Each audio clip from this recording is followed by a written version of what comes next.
H-Town, what's up? You know what time it is? It's time for the best. Hold up. H-Time in America and the world, what's up? You know what time it is. It's time for the best 120 minutes of your day. The Chop Shop, the nation's #1 urban sports talk show, and also your midday sports happy hour. Yours truly, Robert Hatter, alongside Jim Hicks, coming to you live from Houston, Texas. But we're broadcasting all over the world via Facebook Live and YouTube Live. And guess what, y'all? We call it Baby Friday. It's actually Thursday, but the Chop Shop don't air on Friday, so this is considered our Friday. So we just go halfway and call it Baby Friday. And today, what we will do is announce our starting five. Oh my God! Somebody just popped up on the screen. A great friend of mine. It just popped up on the screen. Made my day already. She know who she is. Let's start this. Starting five, the first 5 people who sign into the Facebook or YouTube feed, we like to recognize them every day. And today they are Rod Wells, Kevin Lewis, Mindy Collins, Melvin Dukes, and Alex Sestero. And the 6th man of the day is Corey Willis. Y'all know I had to stop on Wendy every time, the Astros lose, I got to say something. But I'm going to stop after a while, Mindy, because I kind of like them a little bit now.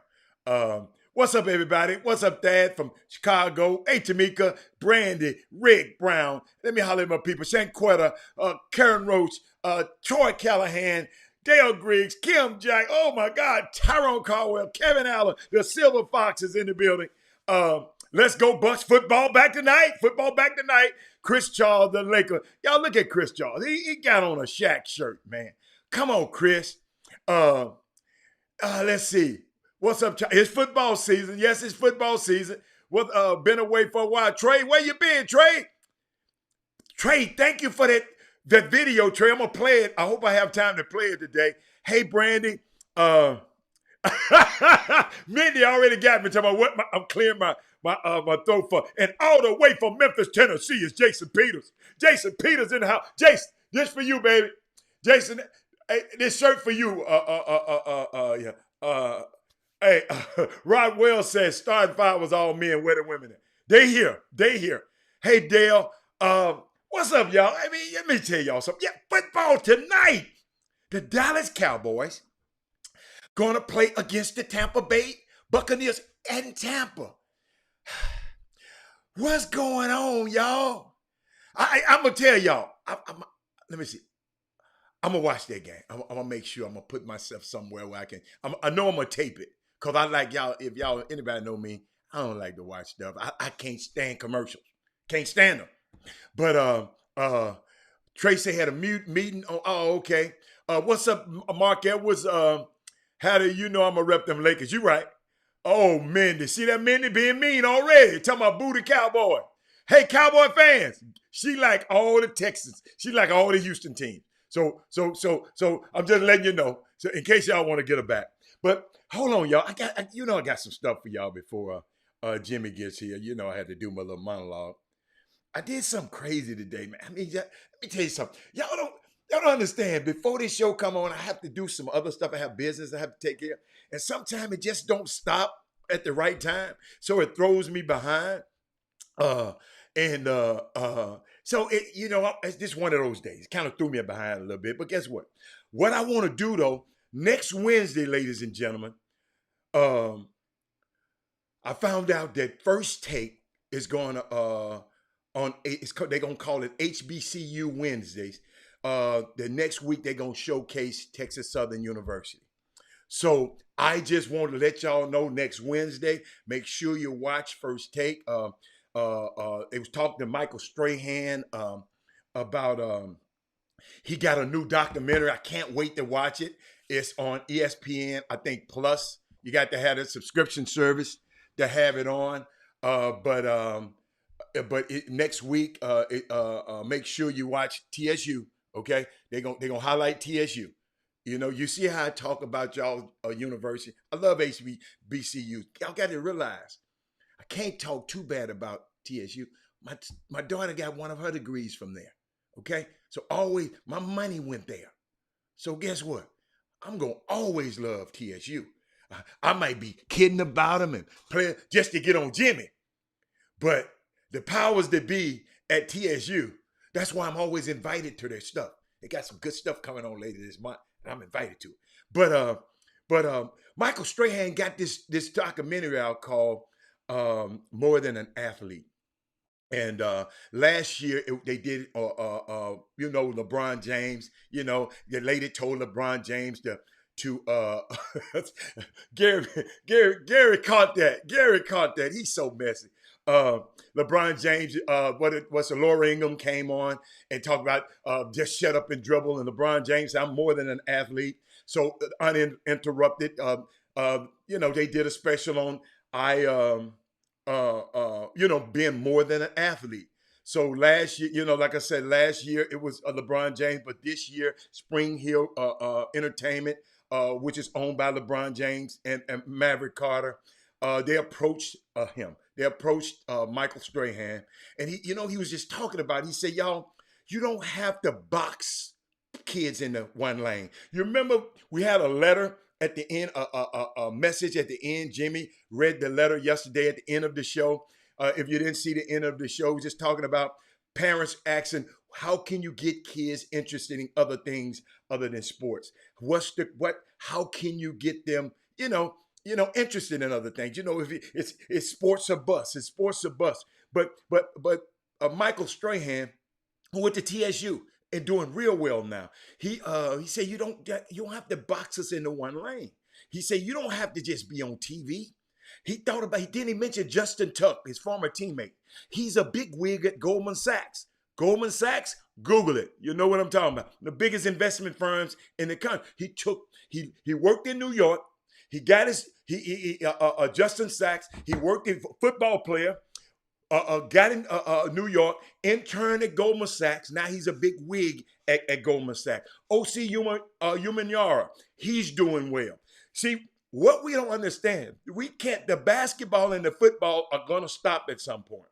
So what I was trying to do, and what I've been doing for 5 years, 6 years, however many years I've been on this show, is been trying to let people know I love sports just like you do. I love to see my son playing right now, but guess what? He said, Dad, man, I got something else. I got a bigger calling. I got another call. I love basketball.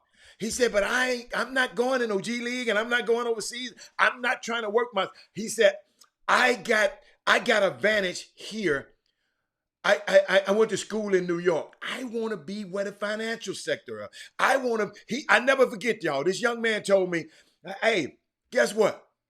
I might not be the guy to play on the team, but guess what?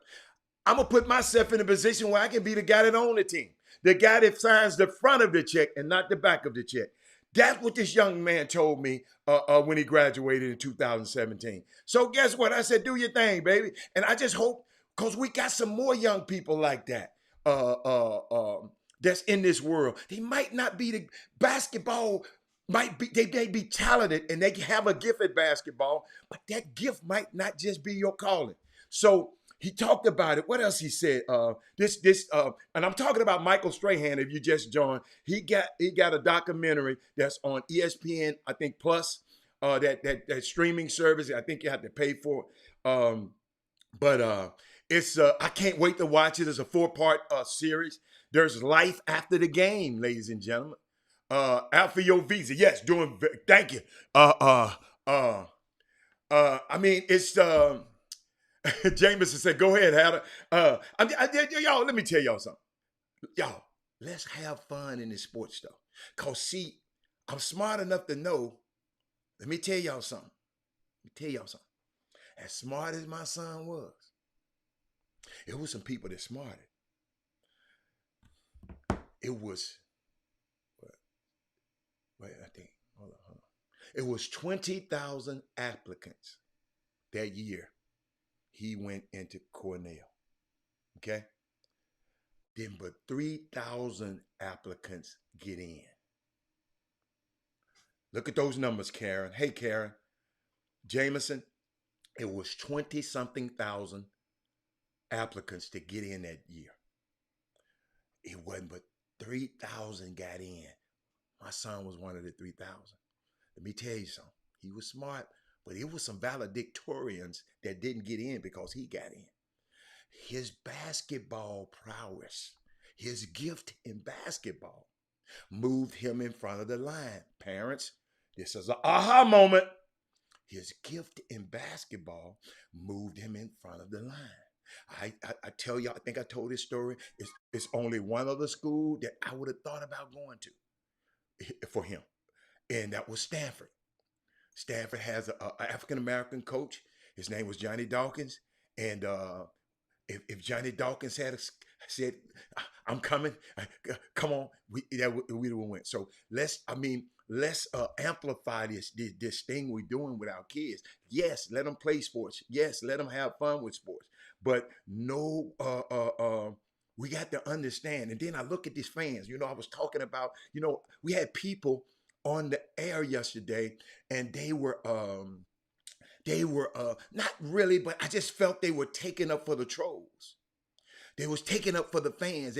See, a lot of people, I got to realize a lot of people are fans. They might not, they're fanatics for this game. Say, a lot of these people are these people who be messing with these people. See, what I learned about fans, y'all, and Michael Strahan, Jimmy, I see you, but I'm going to bring you in a minute. But I was about Michael Strahan got this documentary called More Than an Athlete.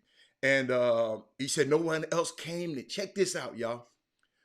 Because they asked him the question, did you only do this because of the LeBron James company, Maverick Carter? Or did you only do this because he said, no, not really. He said, the reason I did it, they were the only ones came to me. Nobody else came to me to tell my story. Nobody else wanted to hear this story. Nobody else wanted, even the ABC, the network that he on. He didn't say this, I'm saying this, didn't want to tell that story. Michael Strahan got a unique story. This man is at the top of the food chain in TV right now. And he started at a HBCU, TSU, a university that we were talking about yesterday. But he said some key stuff. Fans said, we pay for our tickets. We on social media. We can say whatever we want to. We own a piece of you. That's how people feel. That's how some of these crazy act. Cause I don't feel I owe a piece of nobody, and don't nobody owe me. So, but fans don't see these athletes as people, as a person. They don't see you as a person. A lot of them don't. They don't see you. But these people, like everybody else, these people have feelings, y'all. After 30 years of dealing with them, that's why when I'm coming to y'all, I'm talking about 30 freaking years of dealing with professional athletes. I'm not talking about people who want to know professional athletes. I'm not talking about people who wish they knew. I've been dealing with, I got 3 guys in the Hall of Fame right now, the Pro Football Hall of Fame, don't make a move right now, and they retired without calling for my advice. This 30 years later. But we got to realize these people have feelings. These people have emotions. These people have doubts. These people have fears. They have things that they enjoy that fans don't even realize. They just have a gift, and sports has put them in a position to do other things. What I would like for you to tell all of your kids, Alpha Your Visa, you teaching, everybody that's educated out there, you tell these kids to tap into their gift. Basketball is not their life. It's just a part of their life. Football is not their life. It's just a part of their life. We make it so big. It's just a part of their life, man. Don't be afraid to fail, kids. The biggest failure is never trying. I'm in some stuff right now that I didn't want to try.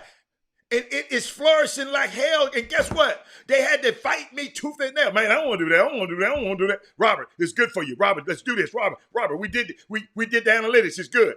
And then I said, okay. But the only person was in the way was me. Jimmy, I was my own gatekeeper. I was keeping myself out. You know, like I said, man, I'm going to always love TSU. My daughter graduated. She got a degree from there. Like I said earlier, my money went there. So, yes, I mean, I'm going to talk next week. Jimmy, I bring you in next week, next Wednesday. You know, put your DVRs on. Next Wednesday, you will have, they're going to have on, let me make sure I sit up a little bit. On First Take, they're going to be highlighting the HBCU named Texas Southern University. That's why, you know, I might be kidding. I can tell y'all, messing with Jimmy about it, but I'm proud of that university. I'm I love some of the people. I know people in the law school. I know people, I know the dean. I get to meet the president sometimes later this month, the new president. Let me tell you something. I might be kidding and playing around, but let me tell you something. It's very, very important that we lift these institutions up. Because guess what? Some people don't want these institutions to survive because they're the first thing they'll bring up. Like Jimmy did the other day. Well, you know, the people buying gold and toilet seats and all that. Now, that ain't the important thing. That ain't the important thing about no HBCU. These people are graduating great people. My daughter out there in California doing great because of her experience. Like I tell you, I wish I had an experience at an HBCU. I wish I did. I tell people that all the time. I mean, it's a great, me being able, like I said, I never seen those guys go out of the tunnel like that. I've been to HBCU games, but I never seen that particular thing that was caught on video. You know, so, but it's just a unique thing that, man, be proud of this city, proud of this university. You know, just like we brag about TSU. I know they might be losing in basketball and football, but but guess what? Still graduating some of the top minds in this country. So shout out to TSU. And what's up, Joe Lewis? What's up, Jimmy? How you doing, man, today? What's going on? It's Baby Friday. Let's get this thing popping today. Of course, on the back nine, we got Troy Pradier, attorney Troy Pradier, Cox Pradier Law Firm. Will come and answer a lot of your questions. He comes in and always hits it out the park because a lot of times you realize basically what he's going to do today is give you guys, you know how you meet attorneys all the time, and they say, well, you know, we got free consultations, you know, free. So basically you're going to get an in-house, a home visit consultation for most legal questions that you may have. Feel free, if you want to attribute them to the sporting arena. Troy Pradier played sports in college, so he's an athlete. So, but he supports the community in H-Town. He's and he's been doing so for a while. Him and his partner Jonathan Cox. Jonathan Cox went to Madison. Troy Pradier come out of Westbury, and these two guys joined forces, and they've been helping a lot of people in and around the area get paid. as a result of somebody else's uh, deficiencies or mistakes. So that's what we got at the back nine. Meanwhile, of course, a lot of stuff taking place. We got NFL season coming up this weekend. So, Houston Texans. Man, it's crazy with the Texans. Do you know they traded the starting cornerback yesterday? They traded the starting cornerback yesterday to the New Orleans Saints. And also, your starting kicker is out. Remember, one guy, the guy that was kicking in the preseason, I don't think he's not the kicker. They went and got another kicker. The starting. They even had the safety kicking. Justin Reed. Man, this is, and it kind of is one of those things where you have a black head coach, and is he a lame duck in this situation? That's what you have to think about, because you don't want him to just fall on his face, but at the same time, I can't believe you asked that question. Is he a lame duck? Well, what month did they hire him? I don't remember. Listen, y'all. I'm serious, y'all. I don't represent nobody on their team. I don't know nobody. I don't even, dude. Let me tell you something, man. I don't even that team. I steer clear. I don't even watch no highlights of them. Only reason I knew about the cornerback, because they was explaining to me how they was finessing his deal so his deal can fit in under the salary cap of the. I'm a salary cap. Jimmy said what you say, he a funeral pro. I'm a salary cap pro. So I like to know. I like to know when the salary cap, they had to finesse it and get him under the cap. He didn't make that much money. He's not that great. He's good and serviceable, but he's not in the top echelon. Excuse me, Lord. He's not in the top echelon of cornerbacks. And but Jimmy, it's just unique, man. You know this, dude. They got Jimmy. They still got Deshaun Watson on the 53-man roster, so they can trade him at any point. So something is imminent and something's going to happen, but they still got this man. So it's a dude on the practice squad that could have had this spot, but Deshaun Watson, who's not going to ever play. And then they going to listen to what they called me. Somebody called me with this mess the other day. Man, they talking about Deshaun Watson, he's available, but he might not play. Why y'all even say that, Houston, Texas?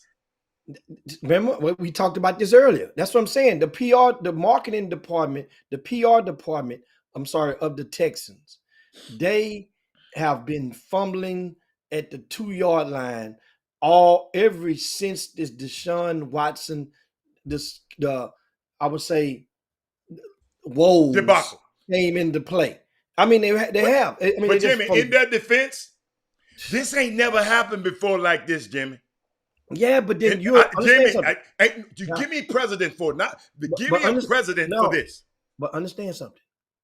Part of your job is to be prepared to put a spin or a defense out there on anything that comes about. Jimmy, hold up. Part of your job. I know, but Jimmy, help me with this one. Around the league, they are known to be one of the most ineptly ran franchises in the history of the NFL. So what the hell do you expect? Jimmy, they said this is the worst ran franchise in the NFL history. The worst. They got a chaplain who used to be the chaplain of somewhere running every move that comes through this thing. Not to say a chaplain can't run it, but this guy here, I see Belichick didn't let him run it there. And they ran him out of there, and he came over here and befriended the owner's son. And the owner passed away, and I guess that was his spiritual advisor. And I guess he spiritually advising this damn franchise. And let me tell you something. The other 31 owners know it, Jimmy. but they protect each other. They know he effed up. So one of the worst franchises. So you expect this sorely ran, they don't have a Tony Wiley no more that would have spent this thing. I don't know who they got now, Jimmy. This thing, I mean, it's out of hand, man. It's just out of hand. I mean, that's it, whoever understand. They're playing a team, opening up with a team that has a brand new coach, brand new quarterback, rookie quarterback, brand new GM. Yeah, they got a brand new GM over there. I mean, so does the Texans, though. So that offsets. I'm talking about. That's what I'm talking about. The Texans. Who you talking about? I'm talking about who you're opening up against. Opening up against you open against Sunshine. Oh, they don't have they don't have a new general manager. Brand new coach. You're right. Brand new quarterback who's a rookie. Mm-hmm. And it's one of those things that think about it like this. Remember the spin a couple of years ago for quarterbacks? Because the floodgates are open now. But the spin used to be, oh, he's the rookie. It takes time. They need to, why guys would not be starting as a rookie would be, he needs to learn the system. It's going to take time. It's a big difference, big step up from the pros from where he came from in college, which I understand that the guys are faster, they're stronger, they're more cerebral, and all that. That's a true statement. So if that statement held water for so many decades. Then explain to me why the hell all these rookies are starting in the last 2 or 3 years. They just went to the right school. They went to the right teams, Jimmy. Sometimes you go, what's his name? What's the guy from Baltimore? Lamar Jackson started as a rookie. Jimmy, sometimes you go to the right team and that team dynamic, like that little old boy, that Belichick and them guys like that. That dude plays so well in practice. Because that's where you win your job. They ran Cam out of town. Jimmy, let me tell you something. Some of these dudes are ready, and hold on now.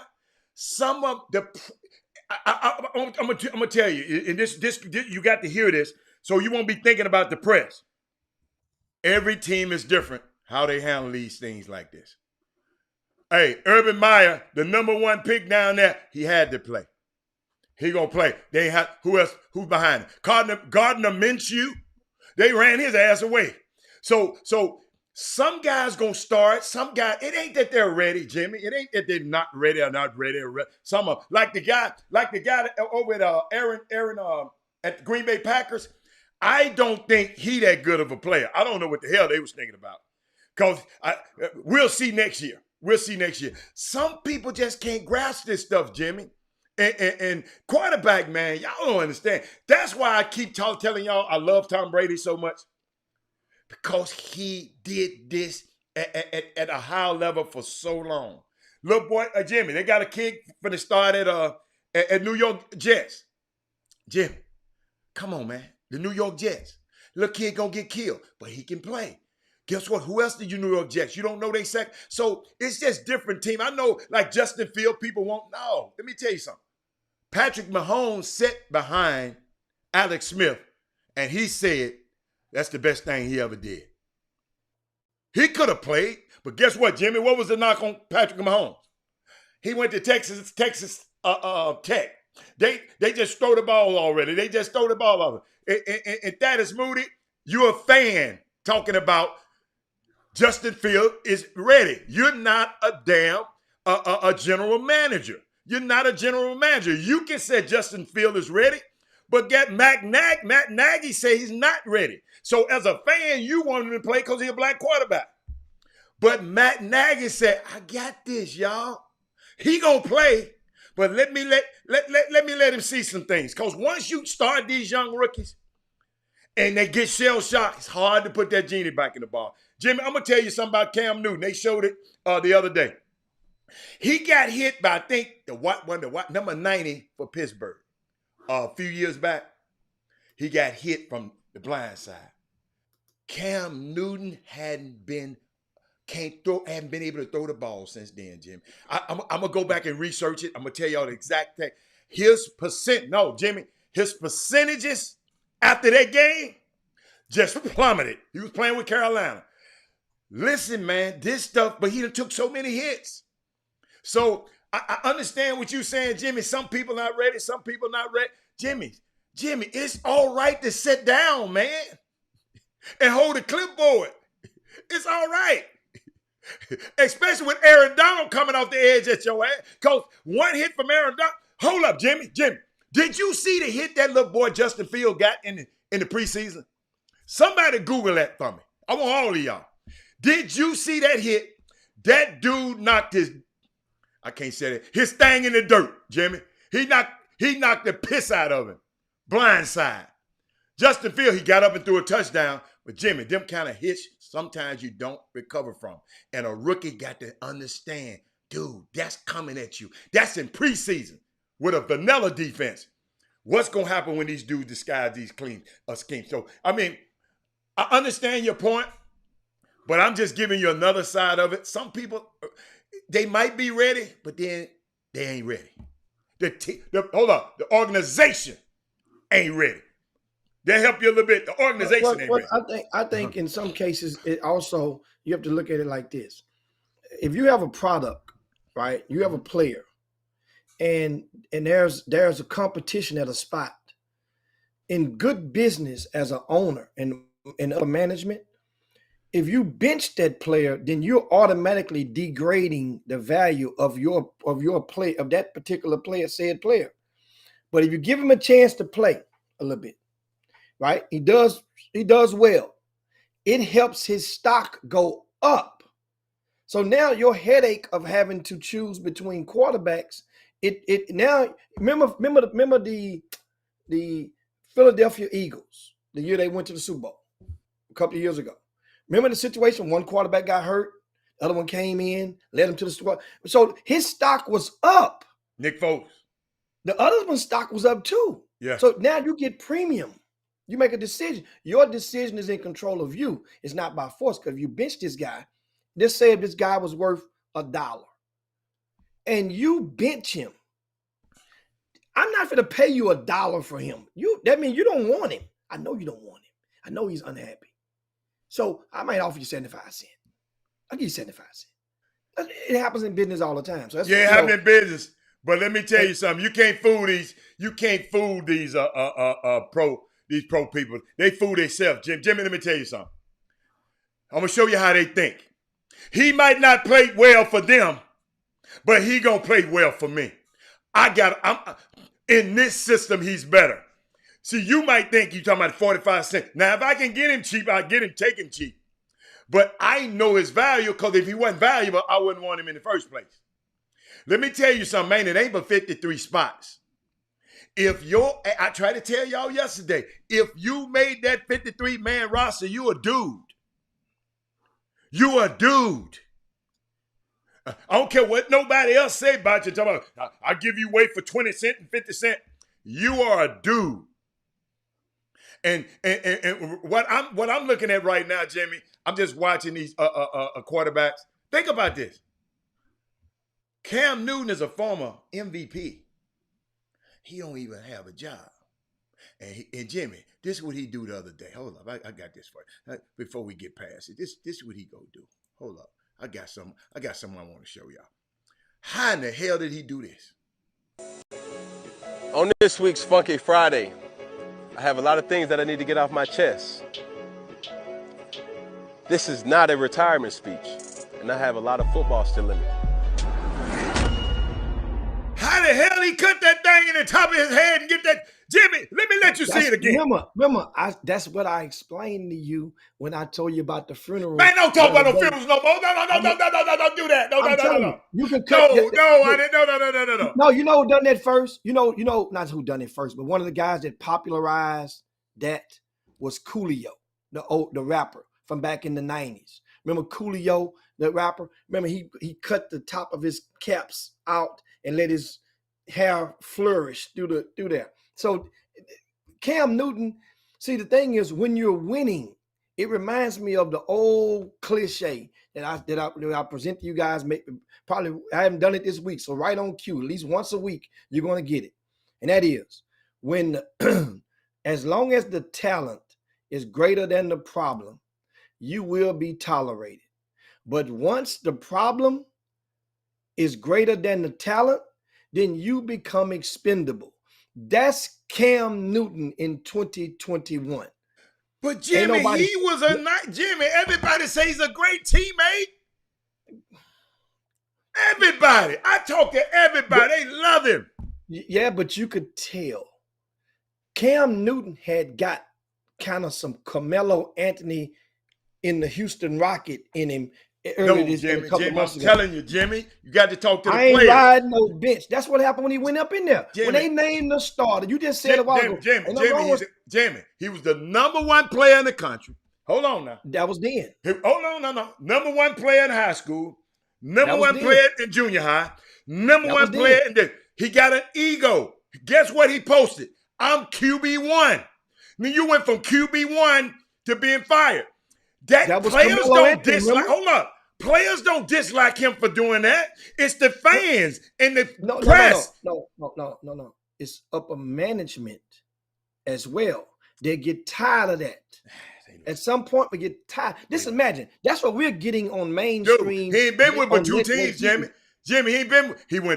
He was at this one team. Now that's the team that did him bad. He ain't been with but two teams. How you saying they get mad at him? They get tired of it. Once again. If he had took that shot, I bet he'd have been playing this year. The talent has something to do with winning as well. He can't throw the damn football no more. Okay, that ain't got to do with him throwing. Winning. There's a couple of guys that can't throw it, and they've been found a way to win. Excuse me. Well, he can't throw it and can't find a way to win. Is that better? Guess what? That mean the talent is no longer the talent as great of a talent. Let me tell you something, man. You're not winning. Let me tell you something, man. I'm gonna just tell you something. Let me tell you something. If they felt they can win with him, that's the key. I don't care how big your mouth is. The players, what I was trying to explain to you, the players love it. The players love it. So that's all I'm saying. I can't go by because the general managers, they ain't gonna tell the owners, they ain't around them half the time no way. So and they might not like all that hair. I ain't gonna lie. I don't like it. But if you help me win, you can have all that hair. But it's owners don't care. Owners, let me tell you something. I can't speak for an owner, Karen Roach. How Karen Roach asked this question, Jimmy. Ain't nowhere in the world I can speak for I don't like to speak for people. You just put yourself in that position because hey, how does an owner feel about the media's perception of a player? I don't know. I really don't know how an owner think. I'm not a skin diver. I can't get inside that owner's skin and tell you how they feel about a media's perception of a player. Because the media seem like they don't like no damn body. So that means the owners wouldn't have, I'm going to just put you in my point of view. That means the owners probably wouldn't want to deal with none of these players because half of these players the media hate anyway. Got to realize, y'all. Y'all got to realize. Jimmy, you done been in a media room. Bill Rhoden talk about it all the time. Karen Roach, when you go up in that press box, me and Jimmy went up in there one time. Me, Jimmy, and another man was the only people that look like us in that damn press box. The whole press box, press row, is people who don't understand these players. So if the owner had to listen to what they say about the players, the owner wouldn't hire none of these damn players. If these guys' opinion of a player, that's why I be laughing at y'all when y'all see these mock drafts. And when I talk to a GM, he said, man, he ain't on my damn staff. He don't know who the hell I'm drafting. He said, all of my drafts, they keep on getting lucky, but they don't know who the hell we drafting. He got what he tell me. Shit, we don't know who we drafting yet. So Karen Roach, some people are media darling. Yeah, I understand that. But I'm talking about, you said ownership. Shoot, man. Hey, man, let me tell you something. If all of these... if all of these guys can be like Chris, if we can go get a whole lot of Christian McCaffreys, and have them playing on defense, and it might not be none of y'all in the league. Because guess what? It might not be none of the people that look like us in the league. If they was good enough, that's the key. The key insertion to that comment is if they was good enough, then you bet your, like them old folks say, bet your fanny that they ass would have those jobs. But and trust me, they've tried. Same thing for quarterbacks. A lot of those quarterbacks ain't good enough no more. That's why you saw 10 black quarterbacks. What it was, 8 or 10 that started last year, opening day. That's why you saw that. Because you know why? Because now winning brings a whole different bag through the door. And Jimmy, when you're winning. And Jimmy, and if I got to pay somebody just to sit there and do nothing, it's going to be somebody that look like me. Come on, y'all. These people might be billionaires, but they human. And guess what? They've been in positions of power for a long time. Those same guys, and ain't but 32 of them, control some of these congressmen, like that governor up there in Austin. Y'all keep trying to separate sports from life. No. Yes. I don't know how they feel about it, but boy, I got a good idea. That's all. You sometimes you just got to say, wait a minute. Okay. Because the ownership can save them guys. Like your homeboy, Jerry Jones has saved a lot of them guys up there. And I know people call him, but he done saved a lot of them. Zeke, y'all, I hear my hand to go. Listen to me. I've watched, Jimmy, you got to watch it if you ever get a chance. What you call it? Hard Knocks. Jimmy, I'm seriously, and this not to talk negative about nobody, I think something is wrong and been wrong with Zeke. I mean, for real. I mean, no play around. Y'all got to watch his mannerisms. I've been around people like that before. He different. Yes. He different. Yes. Okay. I'm gonna leave it there. So y'all remember what y'all used to say about leave him alone over there. He different. But Jerry Jones sticking up for him. Cause what? He a dude. And guess what? The rubber is meeting the road for Zeke ass this season. Hello. It starts tonight. Hello. Yes, sir. Tonight. Yes, sir. And I'm gonna tell you, it's a way that the Cowboys can come out of this game and lose the game, but actually win. That's if they play Tampa Bay close. Yeah. If they play Tampa Bay close, then Dallas Cowboy. Then all you Cowboy, I'm waiting on Monday. I'm waiting because I can see it. Because now the glass is gonna be so half full. Matter of fact, the glass ain't gonna be half full. You're gonna feel like you won the game. The Cowboy fans gonna feel like they 1-0 if they lose and it's close. Jimmy, I would too. Jimmy, you know how I love Tom Brady. Don't you know I'm pulling for the Cowboys, man? Cause of Hard Knocks. Hard Knocks got me. They got me. Let me tell you something. They got me. Did you see what Pac-Man Jones said about why the Cowboys, why Jerry Jones let him go? I'll paraphrase it. One of you guys may look up the link. And he said he let him go because he put his Pac-Man, he put his hands on one of Jerry Jones, one of the security boys or whatever. Yeah, his ass got to go. You put your hand on my security, you got to go too, Jimmy. And ain't nothing wrong with that. And so that was, understand that. Yeah, ain't nothing wrong with that. But once again, that at that point, the problem became greater than the talent. It happened with Terrell Owens. You see? Remember when he was there? What was that? That was before he got there. Was that before or after when he put the football and Emmitt Smith came and bumped him off the star when he put the football? Oh, that's Terrell. Before he came? Yeah, that was before. He was in San Francisco then. Yeah. You didn't like him, then you love him. Remember that? Think about it. Dude. He was a big ass problem. Jimmy. And you end up getting him. And then after that, Jimmy, you just listen to yourself. What about this dude? What about him? What's his name? Dez Bryant. Think about how much you loved him.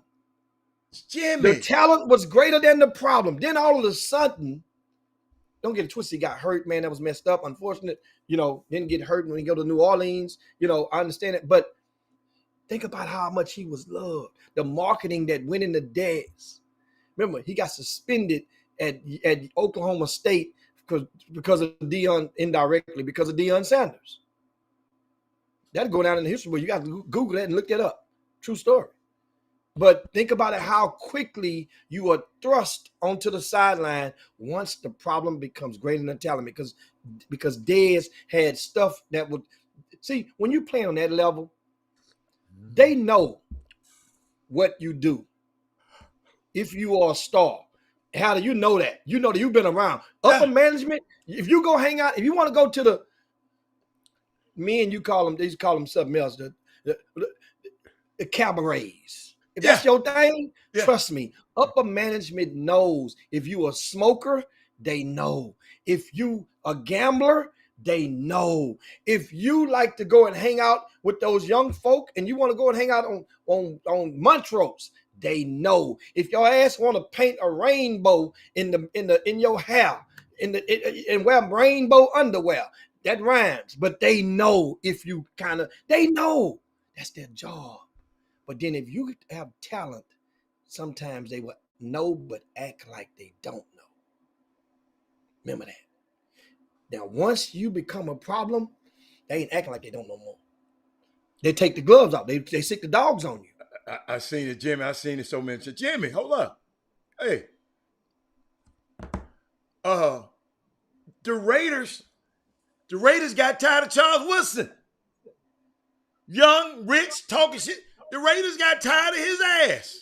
What was the spark? I ain't gonna tell you the spark. I'm just saying.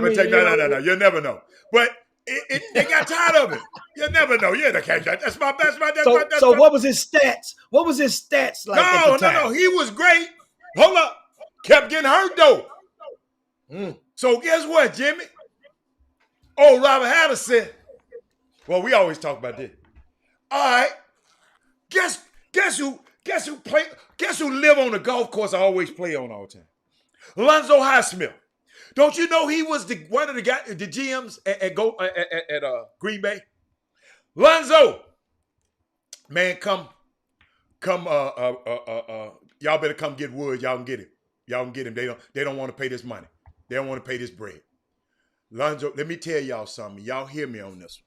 See, y'all remember Charles when everything was great. He was getting hurt. A lot of stuff was going on out there in Oakland. The Green Bay Packers saved his life. That move saved his life. If you heard the video I told you, he said a lot of guys don't get second chances like I did. He got another chance to redeem himself. He went there, Pro Bowl. Jimmy, he was still a Pro Bowler over here, but he was still, it's just some stuff going on. Oakland is a hell of a place to be now. I'm just letting you know. But he overcame them. And y'all got to understand, there's a lot of stuff be going on with these youngsters, man, that play in this league. That's why I always tell y'all, man, y'all just be easy on them a little bit. Y'all be talking, Robert, it ain't that I'm being soft. Jimmy, I know what's going on, man. Dude, it's rough. Hey, let me tell you something, Jimmy. And then there's people that work for these organizations. They some assholes too in upper management. So you got to come deal with these assholes every day. And it was just a lot of stuff, man, going on. Let me tell y'all something, man. Even Jimmy, in the NBA also. Oh, I can't. One of these days, I hope I can tell you the story I just heard. This Ben Simmons shit is going crazy, Jimmy, boy. I don't want to switch. But it's crazy, man, what's going on out here, man, in this society. These players that feel entitled to everything. And it's just a different era. And I'll never forget when Kevin Garnett said that, Jimmy, y'all told Kevin got that head off, didn't you? But now you're seeing the fruits of what they've been talking about. Guys like, it's just, but Jimmy, you're right. When they get tired of you, but Jimmy, guess what though? They brought him back. Jimmy, they brought Wood back. The same team, hold up. The same team that cut him. Because guess what Green Bay did, y'all? Let me show you, Jimmy, let me help you show you how the NFL is. If Green Bay had kept Charles another year, he would have been making more money than Aaron Rodgers. That wasn't gonna happen. So guess what? They had to release him. He went back to Oakland, Jimmy, and guess what? The rest is history. Pro Bowl. He switched positions, Jimmy. It was a Pro Bowl at safety too. I just wanted to throw that into you so you can understand. He went back to that same team that ran him out of there. Now, what you got to say about it? They couldn't have disliked him that much because the same ownership was there. But keep going. No, because it's business. At some point, you understand, it's business. When it's up there, you're looking at numbers. And that's the same thing. Think about it. Ditto for Dwight Howard and the Lakers. Mm-hmm. Mm-hmm. He's left. They brought him back twice. Kobe gone though. Kobe wouldn't have let him come back. They brought him back twice. I mean, LeBron got him in there twice. Oh, he was with LeBron twice? Was he with LeBron twice? Oh, look at Mate. Mate know that story. She said true story. Yeah. Mate, I couldn't give Jimmy everything. Jimmy thought he was going, I can't, that's why he loved me, Jimmy. I don't tell. I don't kiss and tell now. But wait a minute, he's a Deshaun. How Mate know? Where you been at, Mate? What you doing? What's going on? No, Mate, hold up. She's an entertainer. Jimmy. Okay. She all right. She got right to be in the room. She interviewed some of the famous people in the world. Yeah. Okay. Jimmy, you don't Jimmy, she bad, nah. She a bad girl. Okay. But I don't like the way you keep looking at her. Monte, do me a favor, take your avatar off. I ain't looking at the avatar. I'm looking at the man. He wasn't looking, Sam. He wasn't looking. That was my bad. Now, what happened, Jimmy? Huh? So I mentioned about Dwight Howard. Now, speaking of course, Dallas and Tampa Bay tonight, Thursday night football. Yes. Smart scheduling move. Brilliant NFL. Brilliant scheduling. Why you said that? Why you said brilliant? Defending Super Bowl champs get their own day. They get their own day. Plus, you're giving them who get their own day? Tampa Bay, the defending Super Bowl champ. They get their rings, Jimmy. They get their rings tonight. It's your first home game is normally when you get them, and it's their first home game. But so normally, you play on a Sunday, you're battling against everybody. That means everybody has to, as a football fan, has to pay attention to the champs. And the players too. Tonight. The players too. And the players. So and only guess 2 what, teams Jimmy? are playing tonight. Are you going to add this too? Dallas just finished 6 weeks of Hard Knocks. So and that's the marketing that led into this. Yes. So that's kind of like those boxing shows that they came up with a couple of years ago that goes into the prize fights. They still do it. This game tonight was perfect marketing. Perfect. By the NFL. Perfect. If I'm willing to go on the ledge and say tonight. Now, one of you guys look it up and bring it back on Monday and remind us we talk about it. I'm just curious. But I'm willing to go on the ledge and say, and put something on it, that tonight's game, Dallas and Tampa Bay, will be the highest rated Thursday night football in history. That's what I'm willing to go out there and say. Anybody want to take that? Let me know. We can. I'll put something on it. Something small, not nothing big. We'll do a little something strange for a little change. Yeah.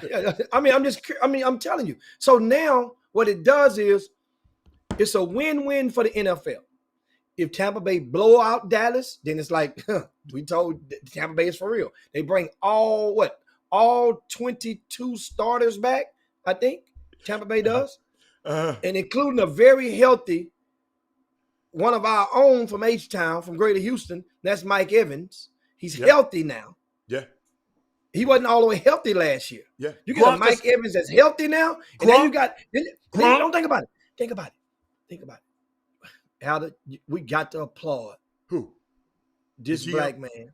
Well, You don't have to be not necessarily a fan of his because of some of his actions and what he did to females, allegedly. But his redemption, we haven't heard his name not one friggin' time. Antonio Brown. That's AB. Yeah.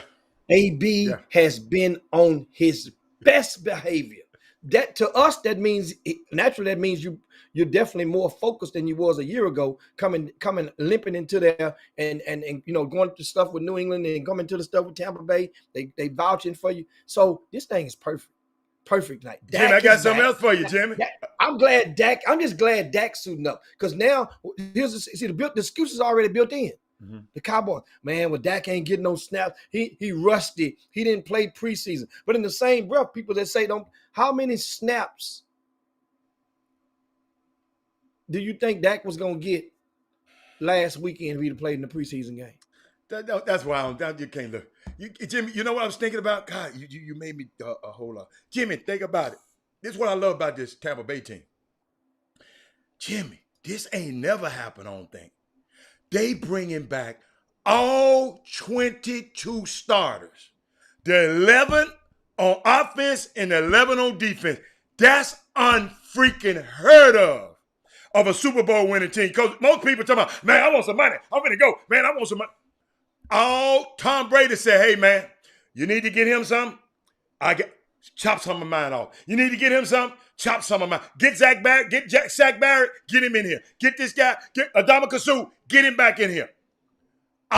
Jimmy, that's unheard of in this climate, in this salary cap craze climate right now.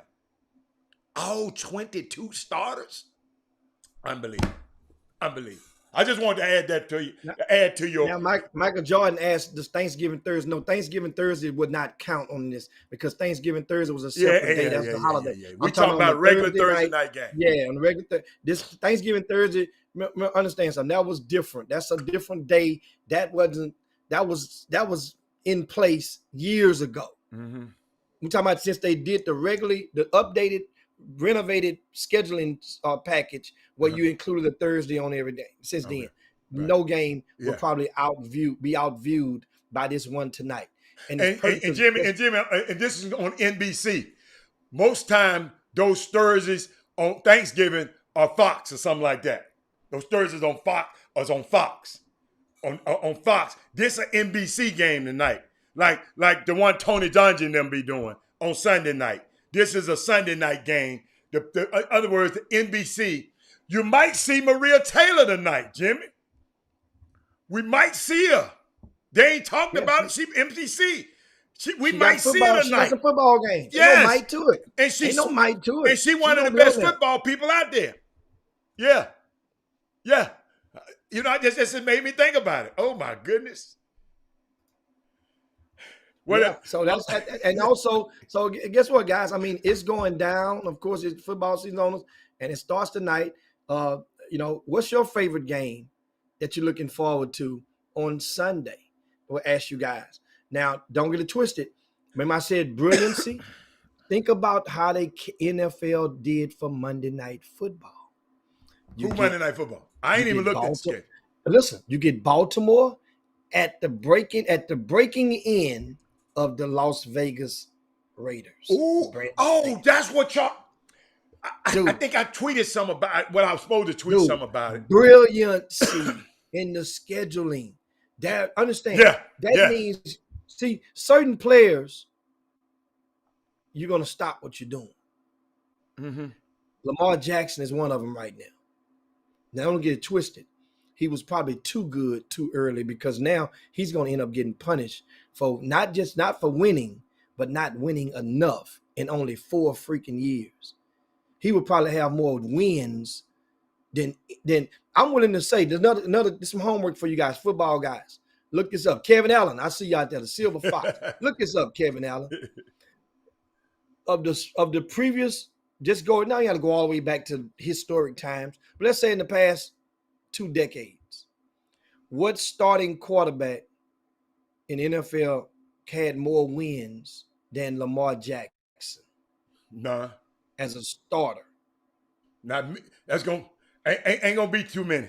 Because it ain't gonna be too many.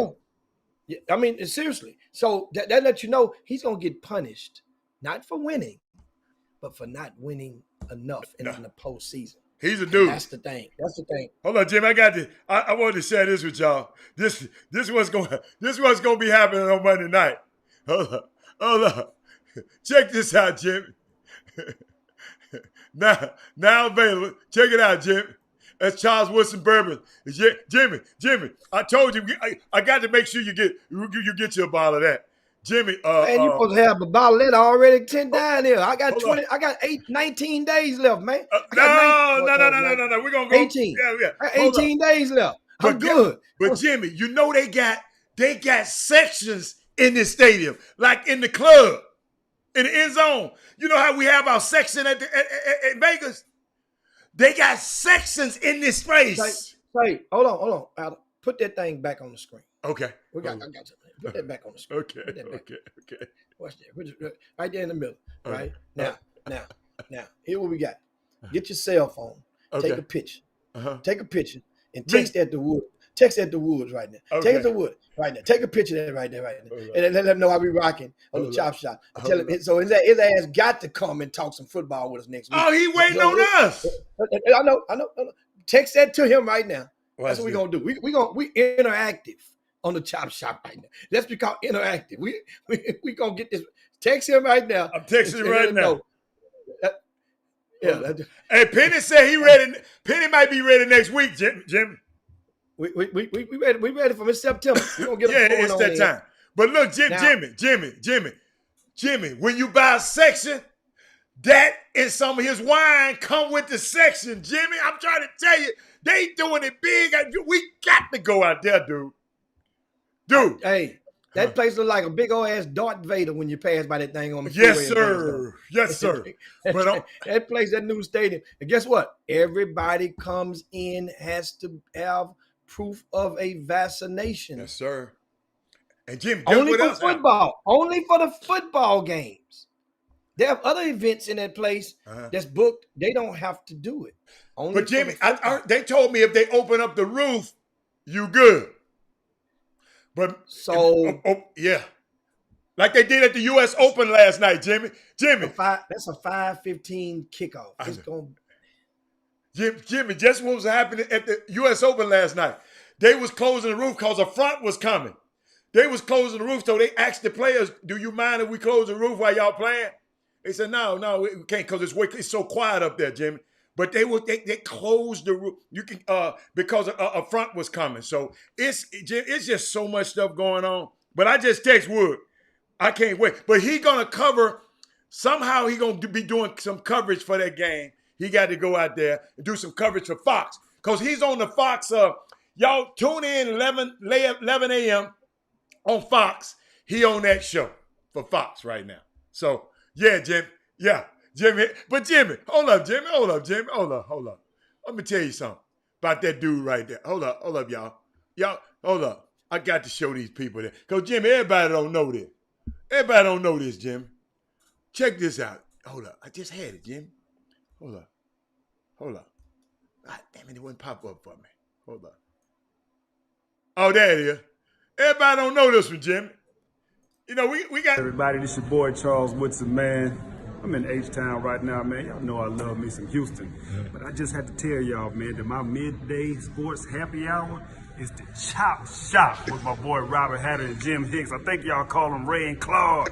Well, if you do, I'll put the sheets on you. You know how they do it, man. Hey, y'all have a good day, man. I love you. Chop Shop. Jimmy, that's how Hall of Famers talk about us. Let's keep on going.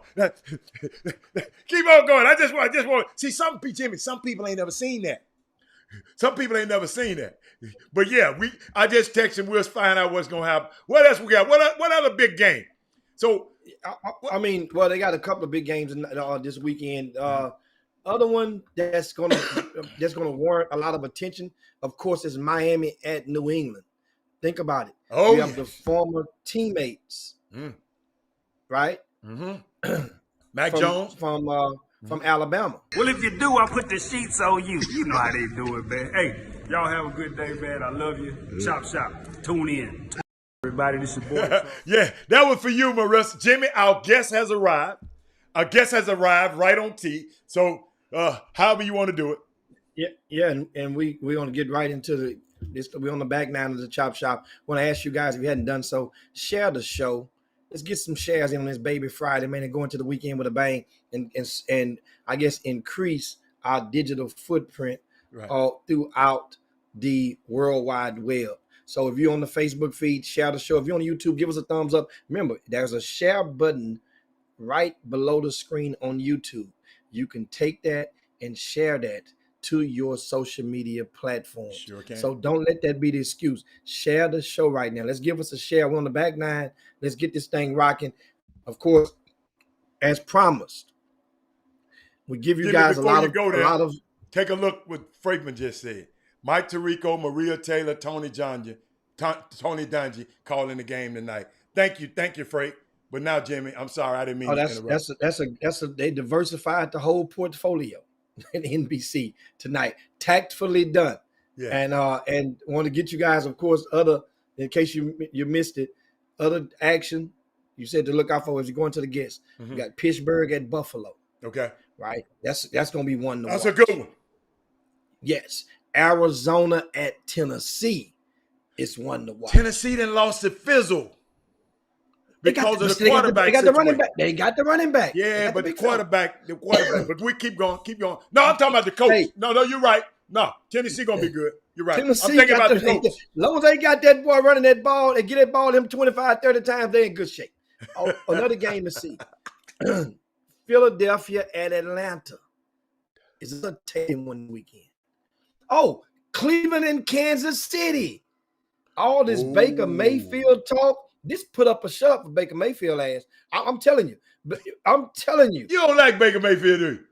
Well, no, I don't dislike Baker Mayfield, but all of the mulligans that he's been given along the way, and where I would actually go on the edge and say white privilege has definitely been a factor in him. A lot of stuff. Remember the stuff he did and the actions on antics on the field and you know, when he was in college, going into the pros. So guess what? You got to win. You got to win. They pick some people picking this team to go as far as the Super Bowl. We'll see. And don't they have what's the name back? Your guy? Sweet Britches. Which one? The wide receiver. The wide receiver. Who we saw when I was at the Final Four, and I told you, me and Chris Walker, he walked by there just a twisting. You know. Oh, Odell Beckham. There you go. Ain't he back? Yeah, he back. You know this? Ain't nobody saying about him. Nobody's saying nothing about him right now. He might do better this year. And so that's another game. And guess what? Green Bay and New Orleans is Sunday. Oh, King Crab Leg. He's back in the starting lineup. And guess what? Aaron Rodgers. He didn't talk a lot of shit this offseason. He did a lot of He's a bad man, Jimmy. I don't care. He's a bad man. Hold up. He's a bad man. But guess what? This could be the beginning of his end, or this can be just another day at the office. Jimmy, dude, it's so many good games. Jimmy, do you watch them play? Jimmy, do you watch them play? Green Bay a little bit. I watch them a little bit. Look for number 17, y'all. If y'all not familiar with Green, that Devontae Freeman, whoever the cornerback got to guard him. Oh my God. Yeah. Y'all just watch him. I mean, Jimmy, you just got to watch him, how he goes up the field. And so he going to have a good game. I just want crab legs. Listen, I want crab. I love Green Bay, but I want crab legs to win this. Devontae Adams, yeah. Devontae Adams. I said Freeman. I'm sorry. Devontae Adams, Jimmy. I don't know why I call him Freeman. I get it was a Devontae Freedom. I'm talking about Adams. But go on, Jimmy. Go on, because we got to guess. We got to guess. Yeah, and the Steelers and the Bills, I mentioned them first. My Tatum made it be known she's part of the Steeler Nation. You know, it ain't nothing. Let me tell you something. I look at the Steeler fans and the Cowboy fans. It's like if we were in college, one is the Qs and the other is the Kappas. Oh, that's how you look at them? Look at Troy don't like that. Troy don't like that. and that's why I'm segueing them to our guests. One is the Qs and one is the Kappas. And so, of course, without further ado, we have our guest, who's part of one of those fraternities, and he's joining us right now. And that's attorney Troy Pradier of the Cox Pradier Law Firm. Which one of them fraternities you with in football? You with the Steelers or the Cowboys? Steelers. Troy, come up. Troy, bring yourself up in the screen. Move your screen back. Yeah, move your screen. No, you don't have to use. Yeah, just tilt it. There you go. Yeah. So but Troy, what this mean? Don't give us them signs. What that mean? We don't know what that. We can't do those. I heard we can't do those signs, so I ain't gonna show it. Hey, what that look mean? like a sign. That look like a sign somebody from the South Side do when they trying to act like they from the Fifth Ward and want to get a Fifth Ward circle up. That's what it looked like they want to do. No. This is college fraternity, so it's not a gang. Oh. It's not some club. Oh, he's a noob. Okay. Yeah. I already knew that. See, Had already knew. I already knew it. I'm messing with him, y'all. What's going on, boss? What's happening, baby? Not much, man. It's just hanging out with you guys, trying to educate some of these wannabe gun owners. After September 1st, as you can see, they already had an incident at the Marriott Marquis. So, yes. Troy, What's the I know latest they're a little on that? hush about it. Troy, What's the latest on that? what's so the it was a black man in his 30s and a white girl in her 20s. No. And they were about to check in, and all of a sudden the guy pulls out his gun and opens fire in the lobby. They haven't given any more details, but it looks like they were about to check in. So evidently they probably had some kind of argument or something in the car or something like that. They don't have any of the details, but Right. that's the gist of what occurred. I heard they came in separate cars. Man, that Now, man see, don't Adam, can't kill no we white woman. we can't be throwing no extra facts in there. I didn't hear that. I was listening to the press conference. See, Guess what? I listened at that cute little girl they got on 13 now. A new cute little old 13. I forgot her name. She just yeah. I listened. well, I mean, if you heard it from a reporter from the news, then they probably got those facts straight from the police. So okay, that that's may who be I got true. it from. She just said. I thought you got it off of Instagram, No. Facebook, or something like that. Yeah. Or at the barbershop. You know, you get bad bad facts at the barbershop. Hey, bad as my hair is right now, I ain't been to the barbershop.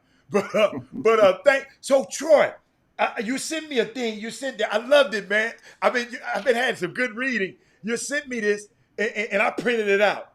It's called permitless carry.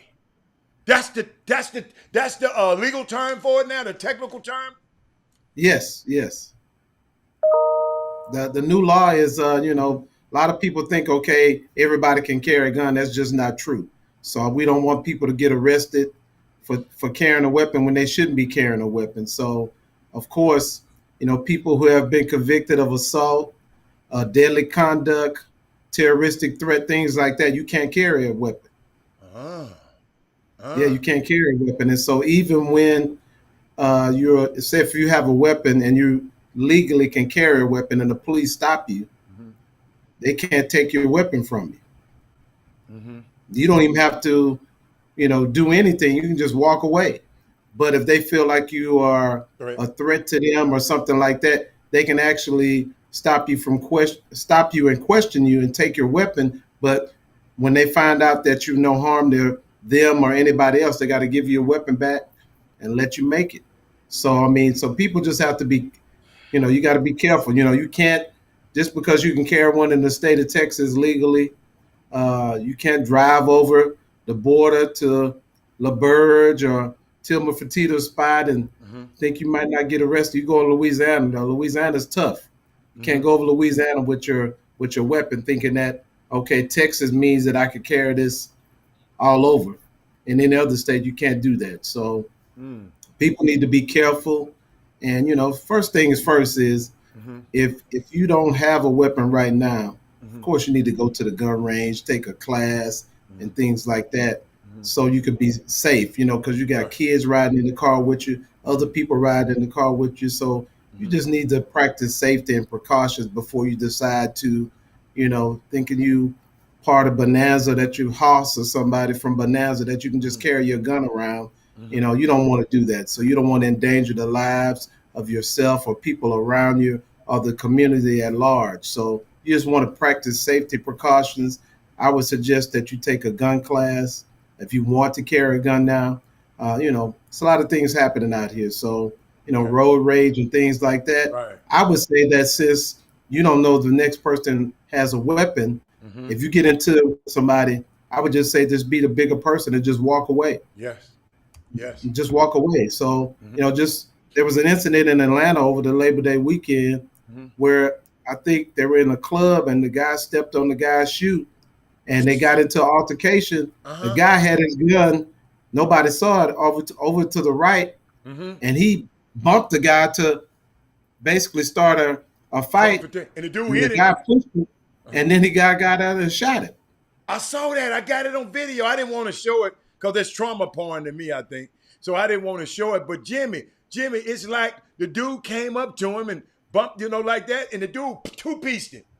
When he two-pieced him with that pistol, Jimmy. Bam, bam. Right there in the middle of a crowded club. I believe he shot the guy he was in an altercation with, and then he injured two more other people. So it's on video. So this guy's, he just because somebody stepped on his shoe. I mean, my God. He's going to go to jail for this, too, because he injured 3 people. Yeah. Luckily, he didn't kill anybody. I mean, you got video. Right. These cameras could be a curse and also could help, too. In his situation, it's going to be a curse for him. Wow. So, you just have to be careful with these guns. And like I said, disorderly conduct, terroristic threat, disorderly conduct for carrying a firearm. You can't have a concealed weapon. And then, if you're a fugitive under federal law, you can't have a weapon, of course. And then there is also, you can't have a weapon at an elementary school or school of higher education. You can have a concealed weapon at a college. But also, you can't go to a bar that serves 51% alcohol. You can't take a weapon in there. And if you're drinking alcohol also, if you get stopped for a DWI, you might get yourself in another pickle if you have a weapon in the car. So if you're drinking, you probably shouldn't be carrying your weapon anyway. So because you're not going to be able to think properly, and you can end up getting in an altercation and shooting and killing someone. So like I said, these guns are deadly, and they don't belong in the hands of everyone. And so I would suggest that people just go and take classes and, know how to use them properly. Just because they passed this law on September 1st doesn't mean that everybody should go out and purchase a gun and carry it with them. Because if you don't know how to use it, like I said, you can injure yourself or injure someone else, and you basically can ruin your life. And so I would say that if you're afraid of guns, don't get one. Just don't get it, because, you may, guns are a scary thing. They are, they may look small, but they have a nice little kickback on them. And so if you don't point them right in the right direction, they can actually get away from you and you could hit someone else. And so you got to be very careful. So, I believe that, if you know how to use it, you should have one. Maybe, I have a gun, but it's at my house. I'm not carrying it with me. You know what? I haven't decided whether or not I'm going to do that or not. So I've been, around for these years without having one. So what's the point of really having one? You know what I mean? I'm not saying that's for everybody. Right. That's your personal choice, and so you have to make that personal choice, but you got to understand that with that choice comes some responsibility. You got to be responsible at all times. And so you got to figure out where you're going to put the gun at. If you're out in the public domain, you can have it in a holster. You can have it in a holster, but, you just got to be careful. So that's, if you could share. I did it. Okay. If what you you share said with the I people. shared it. Yeah. Okay. Yeah. Share it with the people that because a lot of people are under the false assumption that since they passed the law, that they can just go out and get a gun and walk around with it. And you can't do that. And so you just have to make sure that you're up on the laws, because you don't want to encounter the police and end up going to jail behind what you believe to be the law. You know, everybody should, I would say, probably keep it in your glove compartment so you can just look at it, because after a while you're going to forget about it. And just like you keep your other insurance papers, I would keep the law in your glove compartment so you every now and then you can look at it, you know, and just to kind of just read it and go over it, just because, you know, you need to watch out too if they, you know, they may have some amendments to the bill during the next session in the Texas legislature. So you just need to pay attention and understand that, just like, you know, they have laws regarding, you know, driving and things like that. This is going to be sort of like that too, where things may change over the years. And so you just got to make sure that you're up on the new law. You know, you can't take them to polling places, in a government building. And so, you know how it is. You hear all about these athletes and people in general going to the airport and forgetting to put their gun away. And so by all these new people carrying these weapons, you're going to see things like that happening, where people are going to have these weapons with them all the time, and they're going to forget about them. So, you know, you got to put that on your checklist when you're getting ready to travel, to make sure you don't take these guns into the airport. Even though you're allowed to carry them, you can't take it into an airport. Thank you. Go on, Jim. So you guys, and of course we're posting that on both platforms for you guys to get, the Facebook and the YouTube on the Chop Shop. If you're there right now with us on the Chop Shop, can you share the show right now? There's a lot of people that need to understand and probably need to know their rights and legally about the newly implemented gun laws in the state of Texas. That's not a national, it's not a federal law. This is in the state of Texas. Now, somebody asked, Troy Prady is with us with the Cox Prady Law Firm. They asked you, when it came to assault, is that a misdemeanor assault or a felony assault? Misdemeanor. Misdemeanor assault, because it's an act of violence.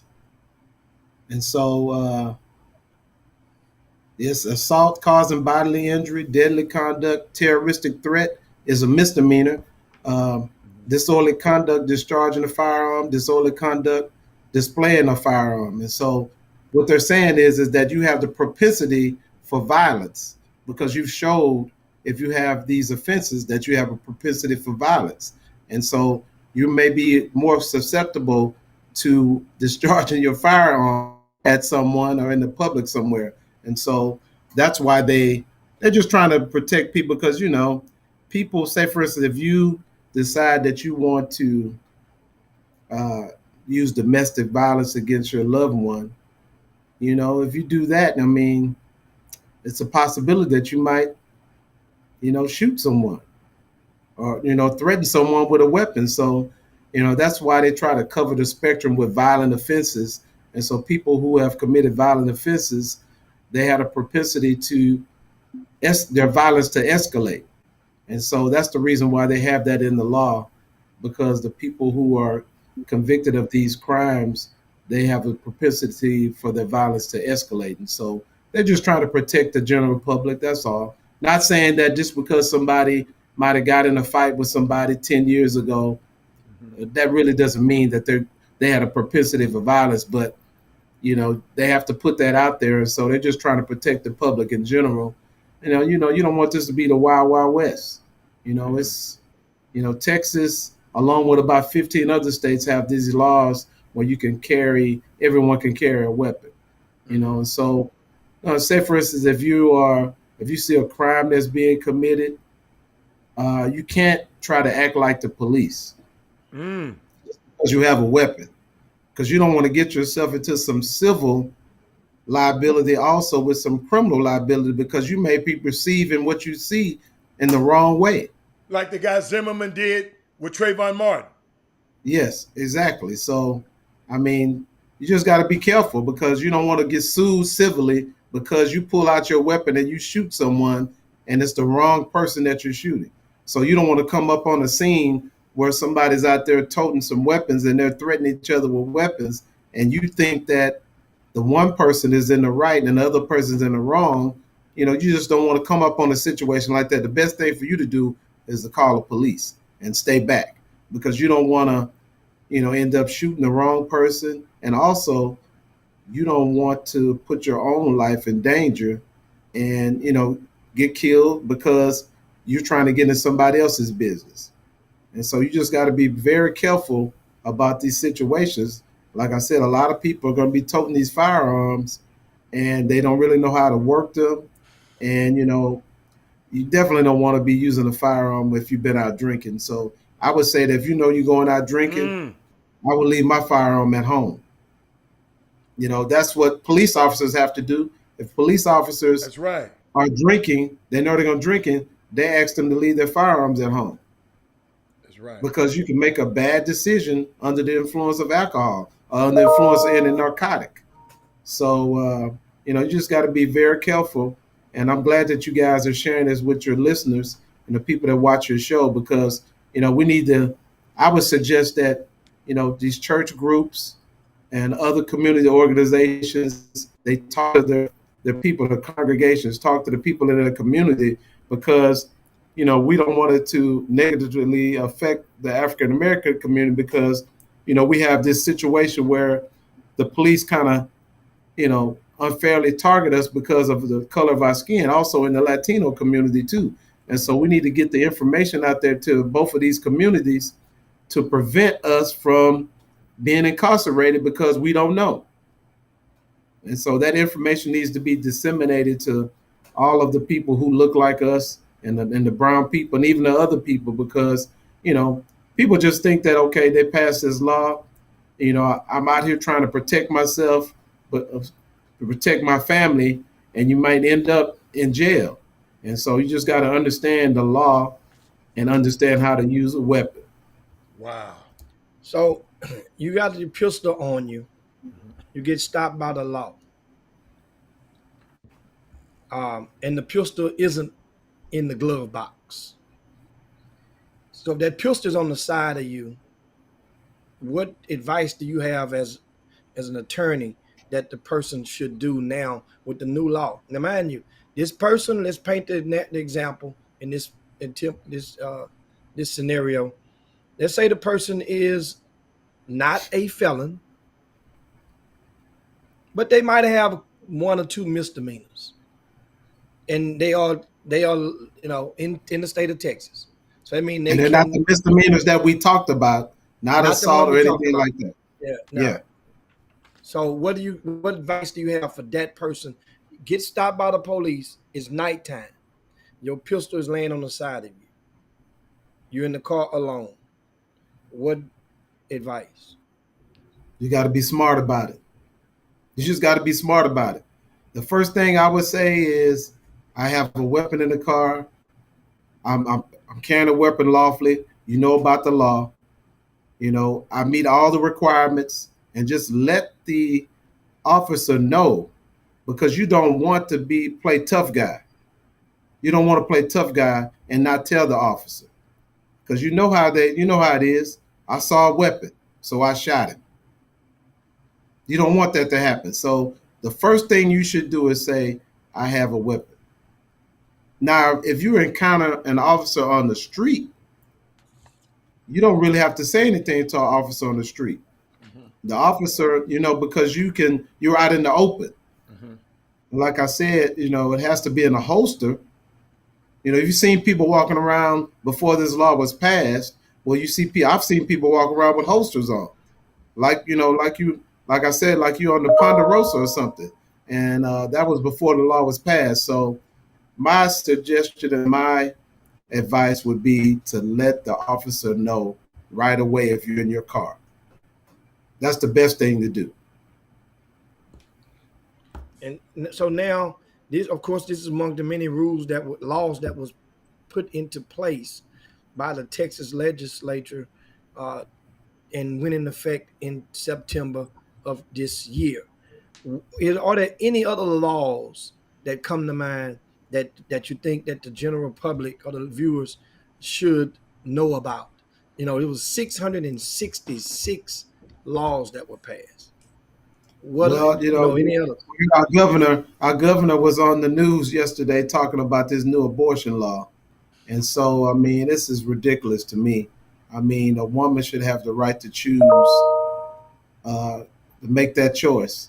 They're saying that about a 6-week wait where you have to wait. And so it's ridiculous to me. And, you know, I'm not a woman, I'm a man. I can't have a baby. And so I don't, whether or not you get someone pregnant, of course they need to talk to the father about it. But if they choose to do that, it's their body and they're the ones that have to live with that, but they should have the right to choose. We don't want to, I want to get in this big argument about abortion and all that. I'm just saying that they passed a new law in the state of Texas where you have to wait. And so then they were talking about rape victims and all that kind of stuff. And so I think Abbott was talking about we wanted to get all rapists off the street and all that kind of stuff.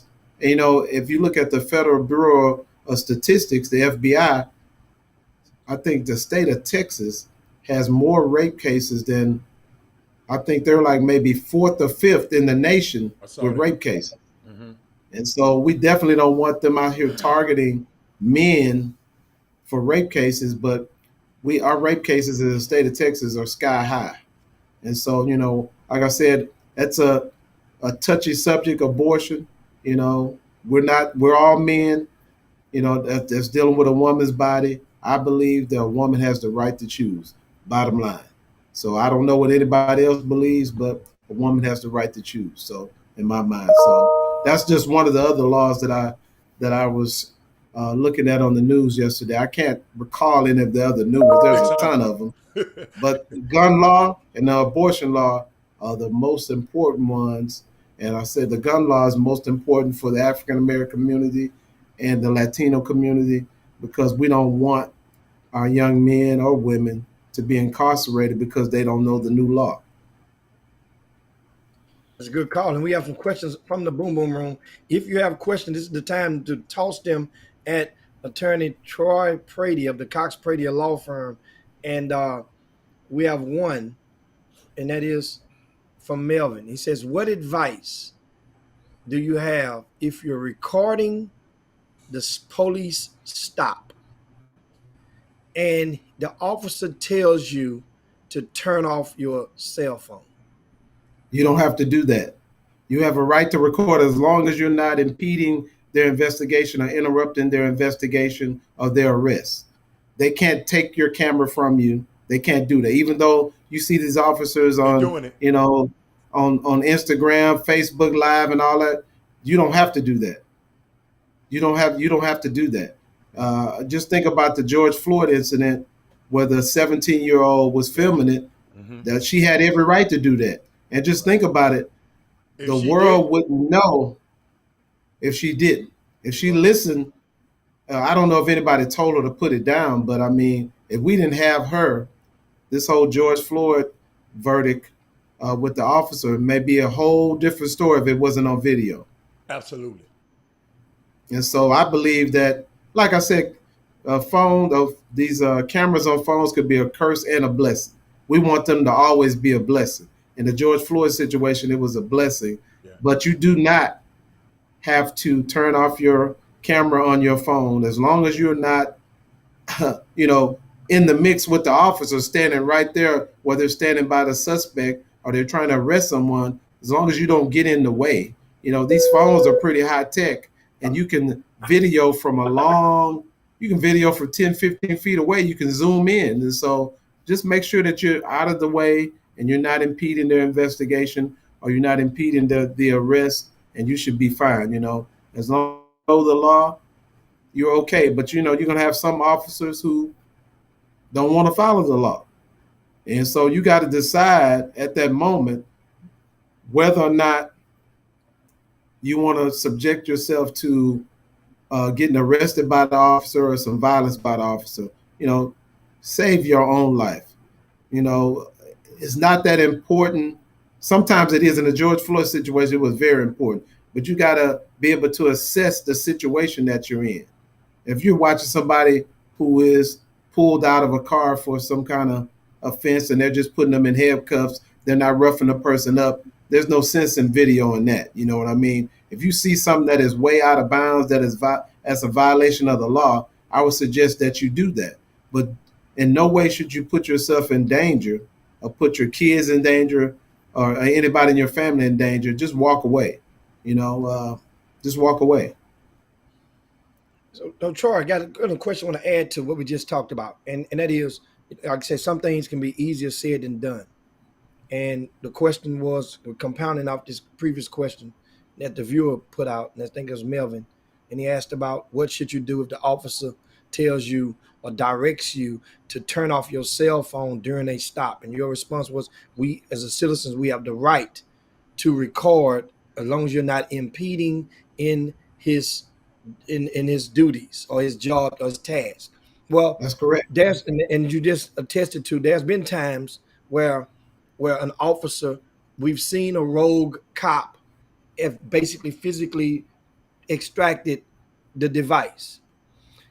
If that happens to a viewer right now, what should they do afterwards? Because your natural reaction, if somebody grabbing something out of your hand, is to kind of grab it back, which turns into, in police talk, you're lunging at me, you're swinging at me. Now you're impeding my stuff. So now I got the right to do whatever I want to do with it. So if they snatch your phone, what steps do you?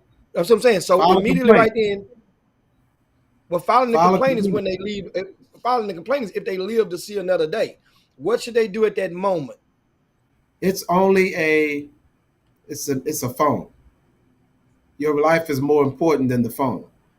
I would go and file a complaint, an internal affairs complaint against that officer, and you have your legal recourse. There was a case probably about 8 or 9 years ago where these officers came up on a scene where I guess they were making a drug bust at a house. These guys next door had their cameras, some real video cameras out, and the officers attacked them and took the cameras from them, tore up the camera. I think they settled that case for some millions. And I'm not saying that that's going to happen now in the future. That was a specific situation that was just totally egregious, and officers tore their equipment up. I think they end up getting arrested and all kind of stuff. So, but I would say that your phone is just a phone. You can replace that. You don't want to put yourself in harm's way. I would say the best way to get back at the office is to go down to internal affairs and make a report. And you do it that way. That's the best way. Believe me, because if you have a rogue officer out here who's constantly doing these type of things, they're going to end up getting fired. And so as a citizen, the best way to do is to put it on paper. You put it on paper, it's going to be in their personnel file, and whatever they're doing out there is going to catch up with them sooner or later. That's the way you handle that. You can get your phone back. You can ask the city of Houston if it's HPD or Harris County. You can ask them to pay if they damage the phone. You can ask them to pay for that. But you don't want to put yourself in harm's way behind a phone. You can get your phone back. And of course, that's Troy Prady, guys, attorney Troy Prady of the Cox Prady Law Firm. How can they get in touch with you for more intel? Because and you handle, explain to them what type of law that you cases that you handle on a daily basis. I handle basically. Jimmy. You keep on talking. I got something for him. Keep on going, Troy. You can reach me at 713-752-2300. You can log on to bigcityaccidents.com or the coxpradylawfirm.com. We handle personal injury matters. I do still handle some criminal matters, but they're few and far between. Mm-hmm. If I have somebody that I know really well, they want me to handle a case for their child, I would do that, because I definitely don't want to see a teenager to have a record. But we handle car accidents, 18-wheeler accidents. We do some medical malpractice cases, some premises cases, construction accidents. And so we handle anything related to a personal injury we can handle. So you can call us at 713-752-2300. My law partner, his name is Jonathan Cox. We've been together for about 20 plus years. He went to Wow. Southern University Law School. I went to the Texas Southern University Thurgood Marshall School of Law. So the best law school in the land. So don't forget that. Hold on, Troy. I got Hopefully, something for you. Hold on, Troy. amen. Yeah, I like Tell- that. But Troy, hey, does Jimmy, Marissa what's want the him to say that name? again? Huh? I said, does Marissa want to hear that again? She wanted to hear Woodson. Do you want to hear that again? Marissa, you want to hear that again? He said the Thurgood Marshall School Yes. of Law. School of Law. I like that one, like the Ohio State. But Troy, hey Jimmy, what is the name of the young kid? He played for the University of Texas. Then he went to Charlotte. He was at Charlotte, but I just looked up on Charlotte's roster. He's not there anymore. What's Tall cool? guy, a tall, light-skinned guy who was police that beat him up in his house. He gonna try to sue the police. Oh, I know what you're talking about. I can't remember the guy's name. I'm trying to, because They I got came the up to video. the I house. just can't remember his name to pull it up.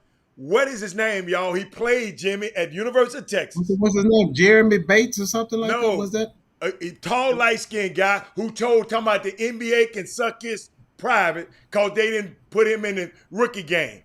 Tall, light-skinned, goofy dude can jump out the gym from the University of Texas. Where's Alfio? Mine going blank. Mine went blank too. basketball I don't. hat He ain't that damn good because I don't remember his name. But he This jumped is the out incident where That was- the that wasn't officer Hayes, came not to Jackson his Hayes. Hayes. house. Thank you, man. Jackson Hayes. Hayes. Jackson Hayes. Jackson Hayes. That's his name. I said it right on the time. Calvin Allen put it on there Yeah. at the same time. Yeah. Hey. I couldn't So think of he's his out name, out. and I'm trying to find it, y'all, because this is I wanted to, because I saw the police coming with very, very aggressive to the people who were trying to film that thing. No, I don't. I Remember can't. the incident where I think his fiance or somebody, his girlfriend, called the Yeah, police, that's it. and they came to the house, and he opened the door, and Yes. I guess they tried to arrest him or whatever, and they got in an altercation with him, and the Yeah. girlfriend tried to tell him that everything was okay, but they still wanted to arrest him. So I don't know how that case is going to turn out, but we'll see. But what I was talking about, how aggressive the police were when he came. They were oh my God. I'm talking about the person, because everybody asking you about the videotape, right? So these people were videoing. He was coming at them, turn that damn video machine off, and came at them aggressively and looked like he knocked them down because they stopped videoing. So that stuff might happen too, ladies and gentlemen. But So what do you guys think about? What do you guys think about this? You're talking about police officers. Okay. The difference in, police officers of a different background as opposed to these other police officers. What is the big difference between where an African American man can understand the situation that he's in and know how to de-escalate the situation? And it seems like people who are non-black, they can't seem to wrap their heads around de-escalation and trying to calm down the scene as opposed to, firing the scene up and making the person that they're encountering mad and, just and them getting mad. I just don't understand that. And so some people say it's because, in the black community or, Hispanic community, we encounter, people who act differently or act, not violently, and we see that all the time, as opposed to people of other backgrounds who don't encounter those kind of things. And we know how to assess when something is really real and that could lead to something dangerous, and when somebody can actually talk people off the ladder, if you will, or talk them down. And so I think when you're talking about policing, I think that is one of the main issues that I believe that, you need to, when you're putting people out on the streets, you got these people who are policing our communities who don't live in our communities. And so therein lies the problem. And so I think that, I know it's kind of hard to do because, we've got a shortage on police officers, but I think that a white and black police officer should patrol all the time together, and vice versa. You know, a Hispanic and a black person should patrol, a Hispanic and a white person should patrol an area, as opposed to having two white police officers. I'm not saying that all white people or all white police officers can't understand and comprehend and can't de-escalate, but I think that's the kind of training that needs to take place. What do you guys feel about that? That's just my own personal feelings about it. I always thought like that, Troy. I mean, I'm glad you brought it up, but I've always thought, I mean, being able, have one guy from different cultures, one of that particular culture. Then, if you want to, me personally, I'd rather have black guys in the black community, because when you go into white communities, you don't see too many black police patrolling River Oaks. But the problem is, though, with that, Hatter, is that you don't have enough police officers to do that. I got you. Okay. That's the problem. I got you. And so if you think about it, I'm sure if you look at the statistics, they have more white officers than they have any other black or Hispanic or what, because, and, you know, if you look at the population, black people are only like 15 to 17% of the population. And the whites are 60, 70% of the population. So that's, you know, that's just kind of impossible to do. But I would say that I would not have two white officers working in a black community if you could do that. Yeah. Okay. If it's possible. Okay. If the numbers work out that way. And so, because I just think that they don't understand our community. Not all of them, but some of them don't understand our community. So I'm not painting a broad brush saying that all white people don't understand our community. I'm just saying that when we continue to have these kind of incidents, dealing when you have a white officer and a black officer and something bad happens, then you have to kind of rethink how you are policing the streets. You know, Lee Brown had this issue with community policing that he brought from Atlanta when he became our police chief. And so that's when they really start community policing, you know, the officers getting to know the people in the community, and as opposed to just driving up on somebody and arresting somebody. You need to know the officers that are patrolling your community in order for you to give them respect and to have them give you respect too. And so that's just something I thought I'd bring up. I just wanted to you like guys to touch on that. I like that, Troy, and I done pulled it up now, Troy. I mean, hold on. I done pulled it up now. I just want to make sure I can just bring it straight on the screen. But Jimmy, give me 1 second. But man, I really. Oh, wait a minute, Jackson Hayes. Okay. I really, really like that. And Jimmy, I looked at this, and I don't know if a lot, I didn't want to play it, but when you just said that, hold up. Okay, it popped up on the screen. In case you didn't know, this is the incident I was talking about between Jackson Hayes and Troy just mentioned. The girlfriend called, talking about domestic violence, and this how the police came in. No! What is that? Stop! Bro, they just came up to us and walked into here, and Jackson said you can't go inside. They started touching him. He pushed him around, and that's when he tackled Jackson. He just tackled Jackson out of nowhere. Back up! What's your badge numbers? Or you're gonna end up back there like. What's your badge numbers? Okay, that's my friend right there. I'm protecting him. Back up! What's your badge numbers? Stop. I'm not doing anything. No! I got another video when the other cop who came up later, aggressive, he came up and pushed the guy. So that goes to my point, Hatter. Uh-huh. What did you see on there? How many officers were there? What were their colors? All of them are white. And so that was no way to approach the situation. He didn't pose a danger. He didn't pose a danger to anybody. They should have just pulled him to the side and talked to him. I guarantee you, well, I can't guarantee, but I can almost be sure that if that was an African-American officer, some African-American officer, that they would have handled that situation in a different kind of way. Yeah. Because you look at it, the officers are putting themselves in danger too. Yes. By doing that. Yeah. And so it's like they just, when they opened the door, they just bum rushed them and jumped on them. So, I mean, to me, that is, you can handle that situation in a better way. You know, I'm not saying I'm not a police officer. Right. I know it's dangerous out here, but I'm just saying, just over and over again, you would think that they would think twice about doing some of the things that they do. I got a lot of my best friend, my two best friends are police officers, Right. and so I have a lot of friends that are police officers. You know, but I talk to them about that all the time. I've never hear of them getting in some situation like this. That. Right. Never ever. Right. And I got a police officer that works in my office.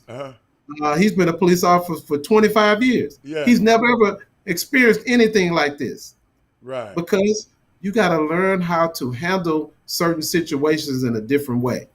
And all of my police officer friends, I've never heard them getting in a situation like this. I'm not saying that all African American officers are the same. We got some bad apples out here who are African American too. Yeah. We know that. Yeah. You know, we got good white officers out here, good Asian officers out here. You know, but you know, it's just happening too far. You know, just these kind of things are just happening too much. You know, in today's time, and so we don't want to see another person, white, black, or Hispanic, or whatever, Asian. We don't want to see another person die at the hands of a bad police officer. Absolutely. Jimbo? Yeah, and of course, last year, of course, in Houston, the police chiefs changed over. Yeah. I think last year. Yeah. Oh, my good friend is look. What is his first name? Troy. You like that, don't you? I played football against him at Westbury. He played football at Madison. He's a great guy, smart guy, smart guy. And that's what I was about to bring up. I was about to bring up is that he's from the hood, Madison High School. Yeah. So a lot of things that this police chief, when you see him, hear him, how he rocks and how he talks, he's not. He understands what's going on. And when he came in the office, the first thing they implemented was some de-escalation provisions that they put among the HPD. Now, whether they're in 100% compliance, I doubt it, but those are in writing now. For methods, he's trying to make a change. Are required, and they will hold them accountable. And I remember we talked about this on the Chop Shop a couple of years ago. It was about a year and a half ago, and I went and did the research on. You mentioned about internal affairs, the union. When you go through internal affairs, then let's say a complaint is taken seriously, and an officer has to face judgment within the department. It's 12 people. It's part of the panel. 6 of them are appointed by the police union, and then the other 6 are appointed, are not part of regular people in this community or whatever. But 6. I think I think the mayor appoints the other people. I think. I think they're appointed the others from the city. I said the city. I meant up under the mayor. So that means at the worst case scenario, you get a 6 versus 6 tie. And they were trying to make a movement a couple of years ago to abort that or revise that, because that's why hardly ever you see a police officer actually get punished, they get suspended, but reprimanded, get hardly reprimanded. We're not talking about crimes that goes through the DA's office. I'm talking about within that office of accusation of misconduct. What they call it, they get days off, they get suspended, they get days off, they get suspended up to termination. So if you get a lot of these reprimands in your file, you can ultimately get terminated. But it's really hard. It's hard. It's hard. This union is tough. These people pay their dues, and the union fights for them. But Jimmy, hold on, Hal. We want to give a shout out to TSU's very own, and probably in a person that's soon to be in the Radio Hall of Fame. That is Larry the Chatterbox Hill. My man. His John is on the. He went to school with us. Yeah, right, Chatterbox. Chatterbox, and give a shout out to him. He's the voice of TSU athletics, and also Rick. This is what Godfrey. he posted, Troy. He posted this about Troy. Troy, I don't know if you saw it. Troy, you got to hit that little button. I see it. Yeah. I see it. Larry Hill, Chatterbox. Yeah. Chatterbox got that distinctive voice. This is Chatterbox. Hey, Troy, I'm glad you're here, Troy. How it go, Troy? Do it again. How you do it? This is Chatterbox. TSU is leading 52-40 at halftime. No. That must be 52 to 40. basketball. That must be basketball. Hold on. But hey, Troy, I got something for you though. You and Jimmy. Jimmy mentioned him early, right? Jimmy talked him up. Before you came on, Jimmy was talking about Antonio Brown, right? Guess what? He's trending now. In a good way, Jimmy. Oh, in a Lord good way. have In a good mercy, way. man. In a good way. He settles the lawsuit accusing him of sexual assault against Brittany Taylor, the little young girl from Memphis. They done settled the lawsuit. And Well, that's the one that was an artist. no, that was a trainer. It was a trainer. Okay, that's not the one that he still has the one out there with the one that drew the picture of him, right? Yeah, not that. When he was walking around the house naked. He came out naked. Not that one. He hadn't resolved that one yet. He just said So he should have stayed with the Raiders and got that. Was it the Raiders got that 30 million? That money off. And Yeah. what it said a resolution appeared to have ended the bitter and often public dispute between Brown and Brittany Taylor, who filed a suit in 2019 that accused the NFL star of assaulting her twice in June of 2017 and raping her in May of 2018. So they have settled. She has since went and got married to her childhood sweetheart. And Now, one thing that I can say about Antonio Brown, somebody must be talking to him because he definitely got some act right. He done shut the hell up. He done shut Jimmy, because he was acting crazy there for me. He met, hold up, that $30 million he lost, what's it called? That was guaranteed. Yes. That was guaranteed. Hold They on, talking Troy, about. Troy. Go ahead. All he had to do is shut up to Tuesday. He got to run in his mouth on Thursday and Friday, and got cut before that thing and got released. Dude, if he had just shut up to Tuesday, it'd have been guaranteed. That's just as bad as the Lakers guy. What's his name? What's his name? The guard that passed up the guaranteed contract. Oh, that's Jimmy Parker. That's Jimmy. Don't call that man out his like Schroeder. Dennis Schroeder. Don't call that man out his name today, Jimmy. Jimmy got his whole name for the boy. Can you imagine what his wife saying to him about behind closed doors? She ain't saying nothing. Guess what? She know what side her. She met him when he was in the league. She didn't meet him when he was grinding. She met him. She met him later. 80 million? 80 million guaranteed? 80 million, right? Yeah. He lost that 80. He'll never get that back. When he turns 65, yeah, there you go. We're gonna be crying. He gonna say 80 million. All I had to do is shut up and take it. And hold up. Oh, Jimmy. All he had to do is take the deal and put it out in the contract. If he outperform it, he can re-up again. Come on, Dennis.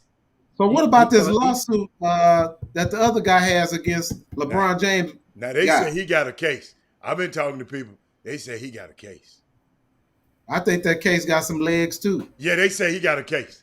They say, they say he got What's a the case. guy's name? Nerlens Noel. That's Jimmy. Yeah. That's one of Jimmy's cousin. He know. No, man. He came out. He's from the Boston area. That's where he grew up. He came out of high school, right? Yeah, he went to Kentucky. He went to Kentucky. But they only played 1 year. He's the last number one pick that Kentucky got before they just got sharp the night, 2 days ago. So he was the last number one ranked player that Kentucky. Now I'm real disappointed in those twins from Houston, man. I just knew that they were going to be. I just knew that they were going to be good in the league, man. They were good and all right. Well, they've had chances. They're both making good money right now. Yeah. They just didn't make. They did not. The NBA. No, let's do it. Most people, Troy. The vast majority. I'm talking about 99% of those who play basketball at the amateur level. The goal and the plan don't work out for them. 99%. Think about those odds. 99%. Right? It don't work out the way you think it is. You think you're in college, you're playing for a Power 5 school, you're thinking that you're going to the NBA. You get drafted, you're thinking you're going to, you put that cap on, everybody go buy T-shirts. Next thing you know, you playing in G League team. They ain't buying t-shirts for that team. They buying t-shirts But for I the just team that you knew. playing up under I the just umbrella. knew that You thought they were gonna be great. I just knew it was going to translate to the league because those guys had ice water in their veins at Kentucky. And Yeah. they were 6'6". That's the height that people think you can make it. But they were in there for a few years. I think they should have a And one of pension them comp. started. One of them actually Yeah. started for the Memphis Grizzlies. So I I, mean, it's hard. really believe Sure, it's hard. that if they would have stayed one more year, they could have got a lot more guaranteed money because they probably would have went up in the draft stock, and so they would be sitting a little prettier at the bank. Cal wasn't gonna let them. Cal ran their ass up out of there. They was gone. They had to go. Yeah, They had okay. so they had no choice. Yeah, They had they no They had wasn't no going to choice. class Yeah. or something. Yeah, no, they just had to go. Devin Booker was up under them as a freshman. Yeah, they had to go. And Devin Booker had to come off the bench. You Yeah. probably know that. It was a bad. Devin Booker did not start while the Harrison twins were there. But he They played had a lot of another- minutes, Jimmy. He played 20. They had another Played a little lot of guard. minutes. He finished, but Yeah. he didn't start. Yeah. That's just like Dotson sometimes with Quentin Grimes at Kentucky. But Yeah. Kentucky had the little guard from Illinois, from Chicago, Yeah, the little kid. Tyler Eulis. Tyler Eulis. Yeah. Had him. And once again, remember, think about how people was. Man, the twins, Tyler Eulis need to be playing. He's a pro. Now he goes to Phoenix, and where's Tyler Eulis at now? And people don't realize how hard it is. Hold up. Guess to where he at, stick Troy? in that league. Troy, he had to learn some Rosetta Stone. Oh, he over He here. had to learn some. Don't tell me he in Mexico. He's somewhere. He ain't over here. He probably in Iceland. Troy- Somewhere playing. Troy, it just happened like that, man. I mean, the NBA, man, no boys allowed. That's what I call it. The NBA it's just different, man. It's just a different animal. Some people make it and some don't. The You guy know? from Willow Ridge that went to Duke, Daniel Ewing. Daniel Ewing, yes, great one. But he played overseas for a pretty good while, Yeah, right? but he played for the Most of them, Clippers. Huh? Troy, most of them do. Yeah. But the thing is, that wasn't, and guess what? See, Daniel, he went to Duke, was McDonald All-American, Yeah. and ended up working out for them. A lot of these guys out there, when they don't make the NBA, it crushed them, and they have nothing else to fall on. Daniel Ewing got a degree. Yeah. Daniel Ewing ended up knowing he had principles of financial literacy, Right. and he know how to save a little money. A lot of guys, when you were a little kid, some kids, when they get a quarter, they go and buy 2 packs of 9-laters, and so they ain't got nothing left. So that means every time you get money, if you get $1, you're gonna go buy 2 packs of 9-laters, Yeah. some Zuzus and Wham Whams, and it just goes on and on. Next time you get a bag, you're gonna buy 4-5 more cars. So What about the guy that was around our age? Man, he was a really good player at Notre Dame in Bel Air, Elmer Bennett. I just knew he was He going didn't never go to the league. He I never know, made it I to know. the league. He started at Notre Dame. You had Damon Sweet from Port Arthur was also there during that time with Elmer Bennett, and he came out the same year or the year after with Chris Walker. They were the two Rivals. nemesis Yeah. as far as on the court, Court, yeah. during that time. Chris Walker was at Milby, Elmer Bennett was at Bel Air, and Chris went to Villanova, Elmer went to Notre Dame, and they always were compared along the way. It was kind of like how nowadays how people did with Quentin Grimes and Kendrick Davis, But right Yeah. now, Quentin Grimes is getting he's there. Doing He's at the well. finish line first. Proud of him. Right now. Yes. So Right proud. now. Yeah. Guess what? You could be in. We mentioned you just mentioned Jackson Hayes a while ago. Yes. So think about how the feel was about Jackson Hayes just 2 years ago. You could be in the league, Yeah. staying in the league to that second contract. That's is the what key. can create some generational wealth. That's the key. Getting to They're that working at league, Home if you- Depot the next year. Yeah. I mean, it. Guess what, man? This stuff it could drive guys. Understand? A lot of these guys. What percentage? And I'm going to ask the next NBA guy we get that I talked to over the weekend. What percentage do they think of the guys in the NBA, players that don't drink, don't smoke, don't consume no type of tablets? What percentage? What you think it would be? In what range? How? I don't know. 3%. I'm just guessing. I don't know. So when Jim. I know, I'm just saying, if you had to 3%. take it, I don't know. I'm just saying that way I know that's when a I hard ask him, I don't know if you was right or if I was right or if Troy Prady was right. I'm not What even gonna percentage get them would you like think? that. And I just hope they take care of their body, because that's the body. Their body is the only thing that that's how they get their money. And I just hope, I hope this. I don't even want to think about the percentage. And some guys, I know some guys who smoke weed every day. They played in the NFL for what, 14, 15, 20, 15, 17 years. But I don't know, Jimmy. That's a good one. But Hatter, that can't be good for you smoking weed for 15, 7 years every day. Guess can't what? be good Guess what? And he retired. And guess what? He's a Hall of Famer right now. Smoked every day. Paul Miranda gets 35% don't. Okay. I think that's a high number, 35%. Hey, Jimmy. I said, remember the percentage that don't do any of those. Jimmy, somebody 35%. just hey, Jimmy. I sent the thing to Charles. He loved the image. He just hit it. He loved the image that I sent to him. Yeah. Yeah, but that's a good one, Troy. I'm glad you brought Troy, that up. you said 25%. Uh-huh. No, 3 to 5%. Oh, there we go. That's about the range I'm in down there. I'm thinking no more than 5% tops. That don't smoke, don't do nothing?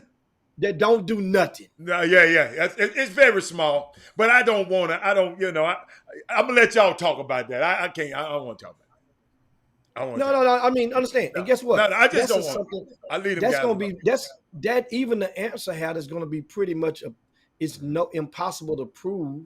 Yeah. So it's even when you ask guys, you're asking guys for educated opinion. Hey, Jimmy, Yeah. Jimmy, like they say, Jim, everybody got some kind of vice. Oh, check this out, y'all. Hey, Troy, I'm glad you're here. Check this out, man. I got this, y'all. I meant to play this for y'all, but early. But check this out. I got. Watch. What would be the greatest thing that could happen to you playing on this golf? I actually want to do tournaments. I want to start a junior program in New Jersey and That's J.R. Smith, y'all. A couple of my old high schools, and try to get some kids more activated and more interested. And for whatever reason, we live in a day where people are looking for the results so quickly and want that instant gratification. So if they see a little couple. Hey, Jimmy, that's the kind of swing that a whole lot of money can get you quickly. See, I told y'all, you can buy a golf game. You can't buy no basketball game. But you saw how black them legs was on that girl? Oh, I ain't look at the girl. Man, quit looking. Come on, man. I'm finna call your wife. Hold on. Watch this. Hold up, y'all. I got another one. Here. As an athlete standpoint, it's pretty much the same, just setting the time hours and putting the work in. Just got to get it acclimated to the different schedules and getting up a lot earlier. Jimmy, that dude can play. But Jimmy, hold up. I got something else for you. Hold up. They sent me this today. Hold up. Troy, check this out. No sound. Check this out, Troy. I haven't seen it like this.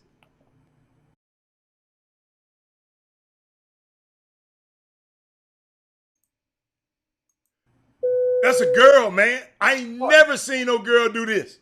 Like this, off the dribble, like this. I'm going to let y'all see it one more time. Is that's not at Bel Air High School, is it? No, sir. It says she go to Stanford. She go to Stanford. Her name is Kiki. Let me see that last name, man. That last name gonna try to bust me across my head, Jimmy. I need to let Jimmy say it. Kiki. How tall is she? I don't know. Kiki Aitifin. Okay. That girl bad, man. That girl bad.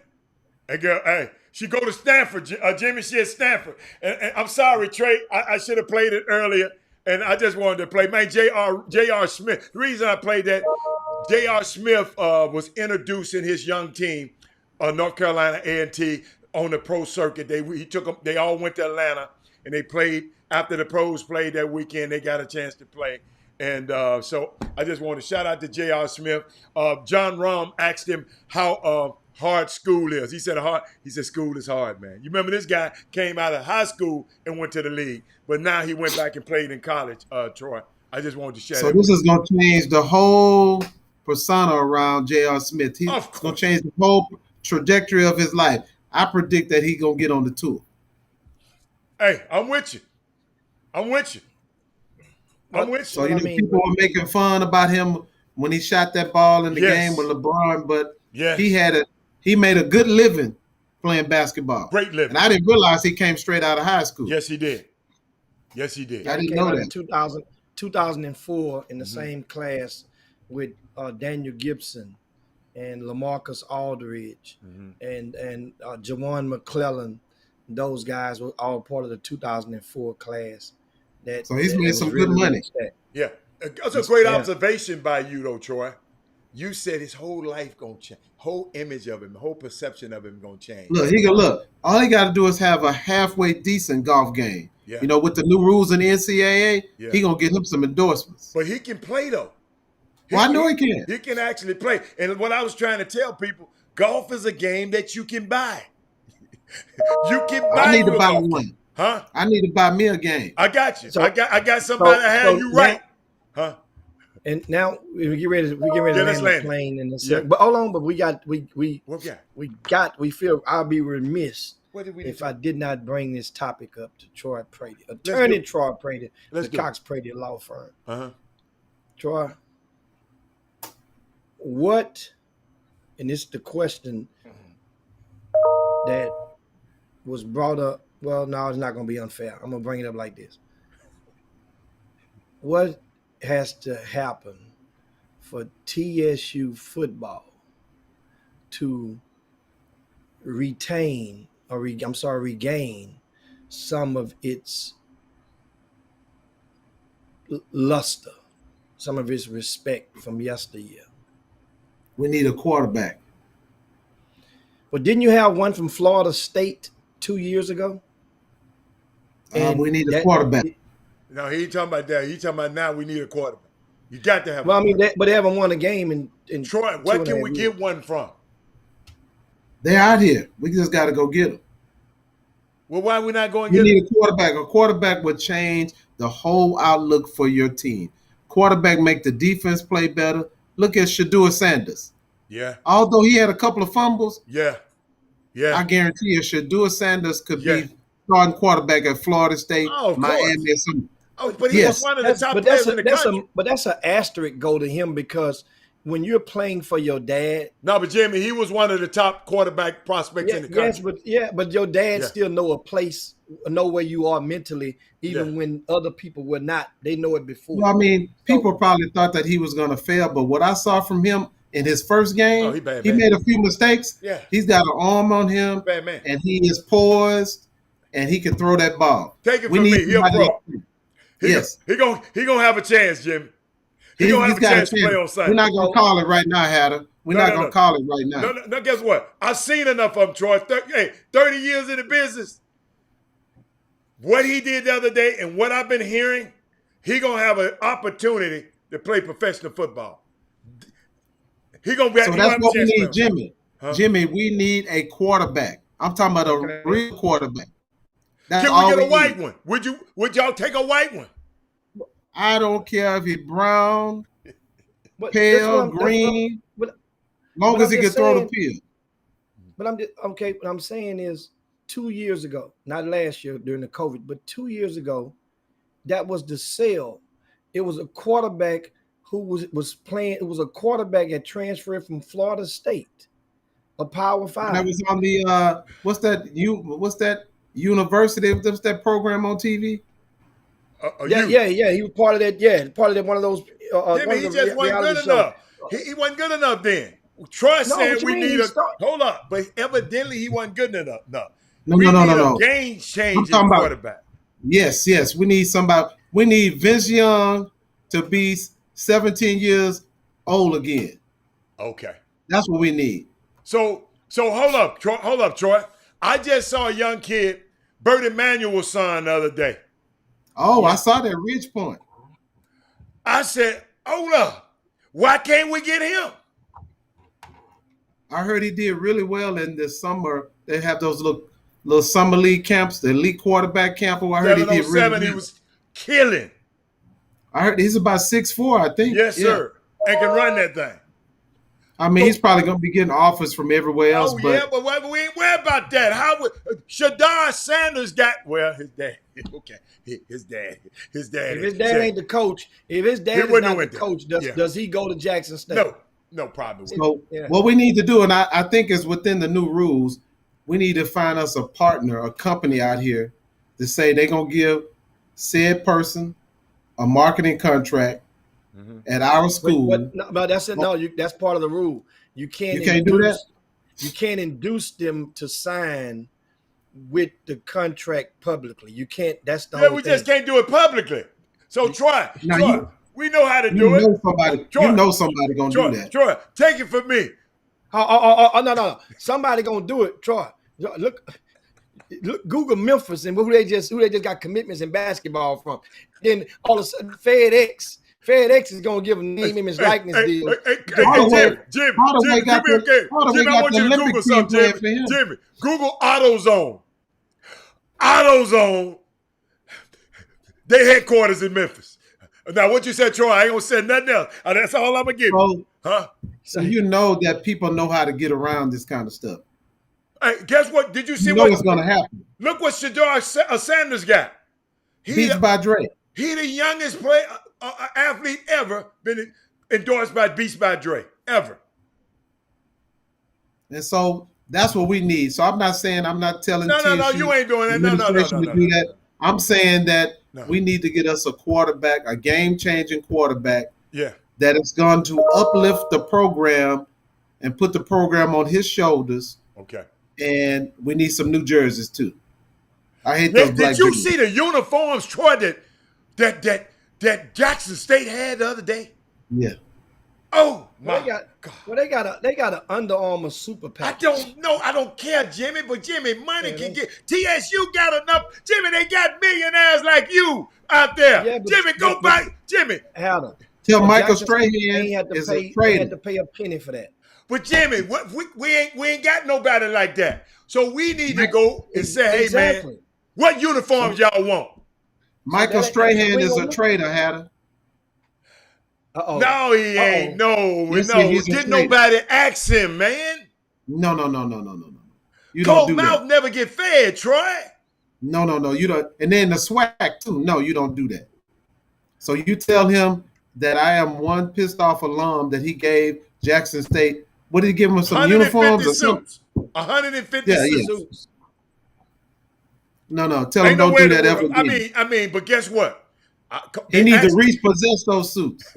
No. Just buy. Hold up. Just buy the girl, or just buy TSU. He all right. He got J.C. Penney's. Y'all got to realize, y'all. J.C. Penney's is one of his guys. All he did is got J.C. Penney. Man, go down and get him up. So somebody need to ask him. Evidently, y'all ain't got no damn relationships with him. Because guess what? Deion said, hey, man, what you going to do for my babies? This is what Deion said. What you going to do for my babies? He said, yeah, I call them my babies because they are my babies. What you going to do for my babies? When you ask a dude like that, what you need, Deion? He's a trader.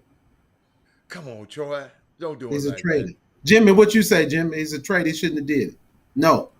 Well, first, foremost now, Mike Strahan, during the Hurricane Harvey, he did come and contribute some resources towards C.E. King High School and got them, him and Deion, and that was a relationship. See, the thing about relationships, this just didn't start out the blue.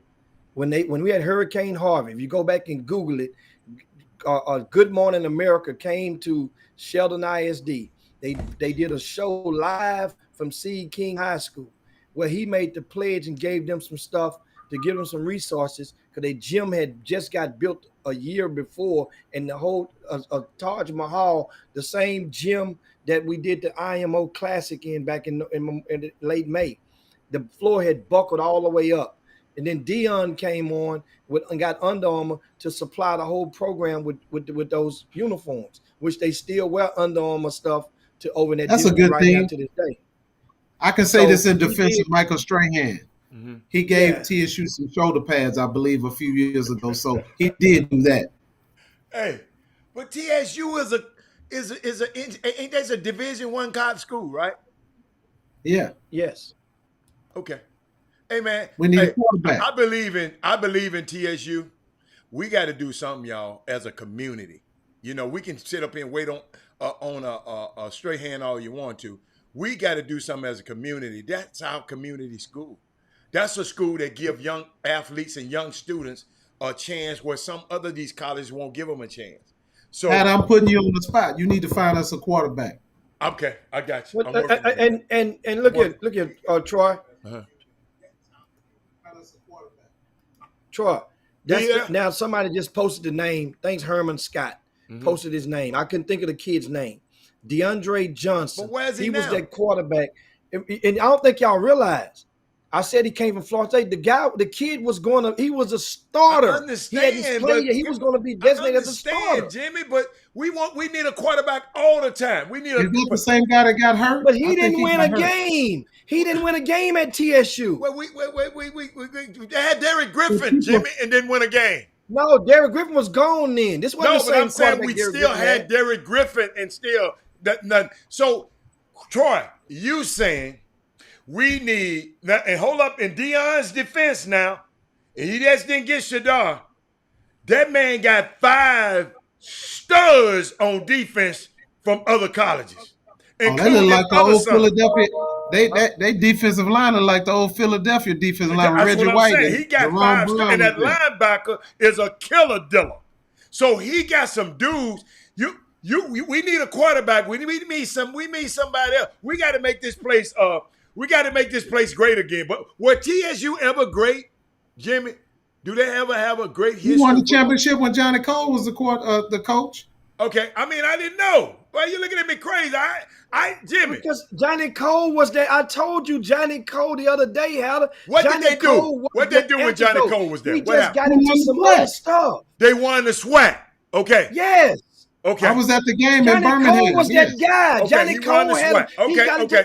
I told you. Okay, but they ain't won the SWAC. So that's all they had was Johnny Cole? What do you mean? That was just recently. That was the recent. No. That was 2 coaches I said, so Johnny Cole was the whole damn team?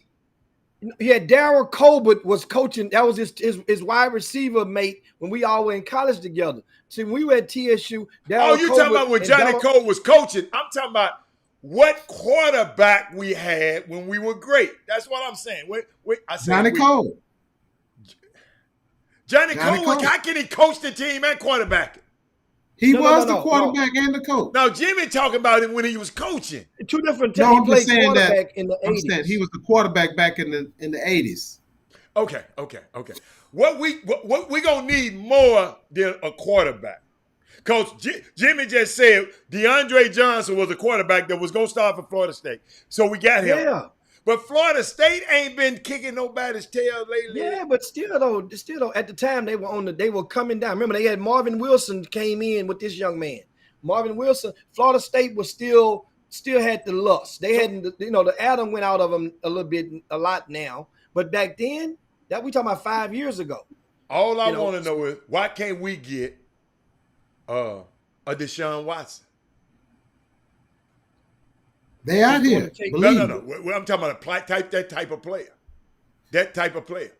What I would do is I would find one of these elite quarterback coaches, tell them that I want you to do a quarterback camp at TSU every summer until we find us a quarterback. Okay, let's work on that. Okay, all right, let's go. Get it done, Hatter. Get it done. I'm working on that now. Hey, I got 2 schools, I guess. I got to help Memphis. I got to help y'all. Damn. Hey, guess what? Huh? When Craig Biggio stopped playing baseball, he went and took a coaching job at St. Thomas High School, right? Mm-hmm.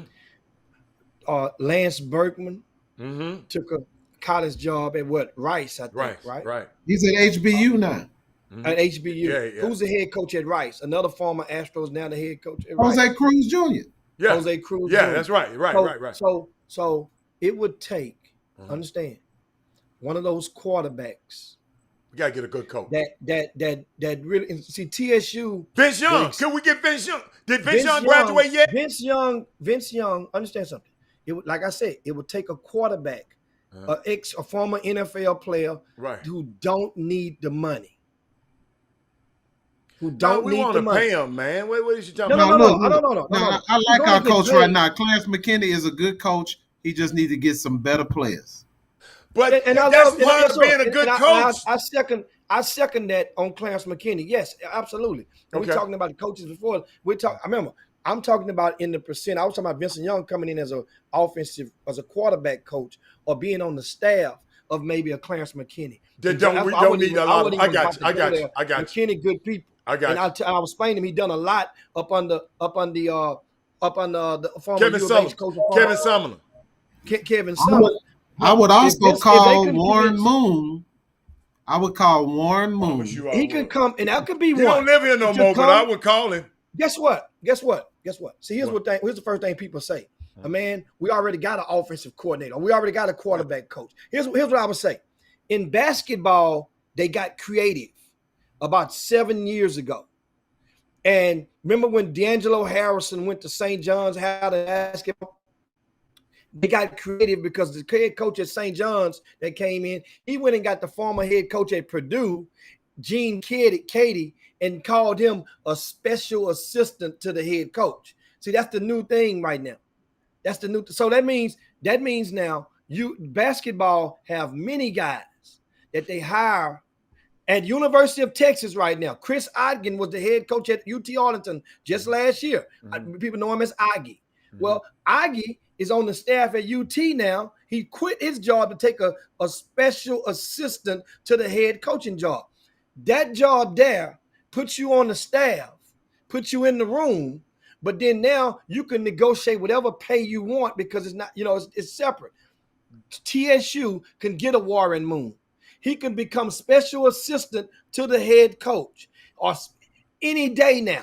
It means he doesn't have to be there all the time, but he can just advise the coach and help the coach find us a quarterback. They didn't do Penny this. Hardaway do that with Larry Brown? Try to do it with Larry Brown? Larry, actual coach. No. Before, this ain't the first time. He tried to bring him before. Yeah. He was going to bring him in as a special assistant. Yeah. Before, when the other guys were there, he wasn't going to be on the road. He too old to go on the road, and it was going to be a special assistant, and it could do that. That's all guess what? Football. Look what your homeboy did. Dwight Howard got Phil Martelli old butt, but that's his associate head coach though. Phil Martelli, the old guy that used to be, I don't forget them schools he used to be at. Phil Martelli, you didn't never use him. Now what about him? He got him on his coaching staff. Phil Martelli about 100 years old, man. No, I'm saying who got him? I didn't hear you. Juwan Howard at Michigan. Okay. Yeah. We need somebody with some Houston ties that's a quarterback to help TSU find its next quarterback for the next 4 years. You just named two. Andre Ware. Andre Ware. Well, Andre Ware he's still working though. I know. He's still working. Well, that's all. He can still help. He can still help. But I don't want Vince Young is my number one. My number one because I don't know y'all other good guys. Who else y'all had good? Vince Young don't want to leave that UT check. He back on the payroll over there. Blame. That's right. But we got to after the DUI. And Jimmy, hold up. His check ain't but $100,000. His check ain't but $100,000 at UT. That's all he makes on the table. $100,000 to be no special assistant. No, we ain't gonna do that. You're right. No. We can get name, image, likeness. Who else we got, man? Who else y'all got? Man, I'm trying to help y'all. The city of Houston. I mean, who y'all got? The city of Houston would have to offer. That's the question. I'm talking about how we need somebody to go coach these players. We want farmer players. I would talk to Andre Johnson. Andre Johnson don't need the money.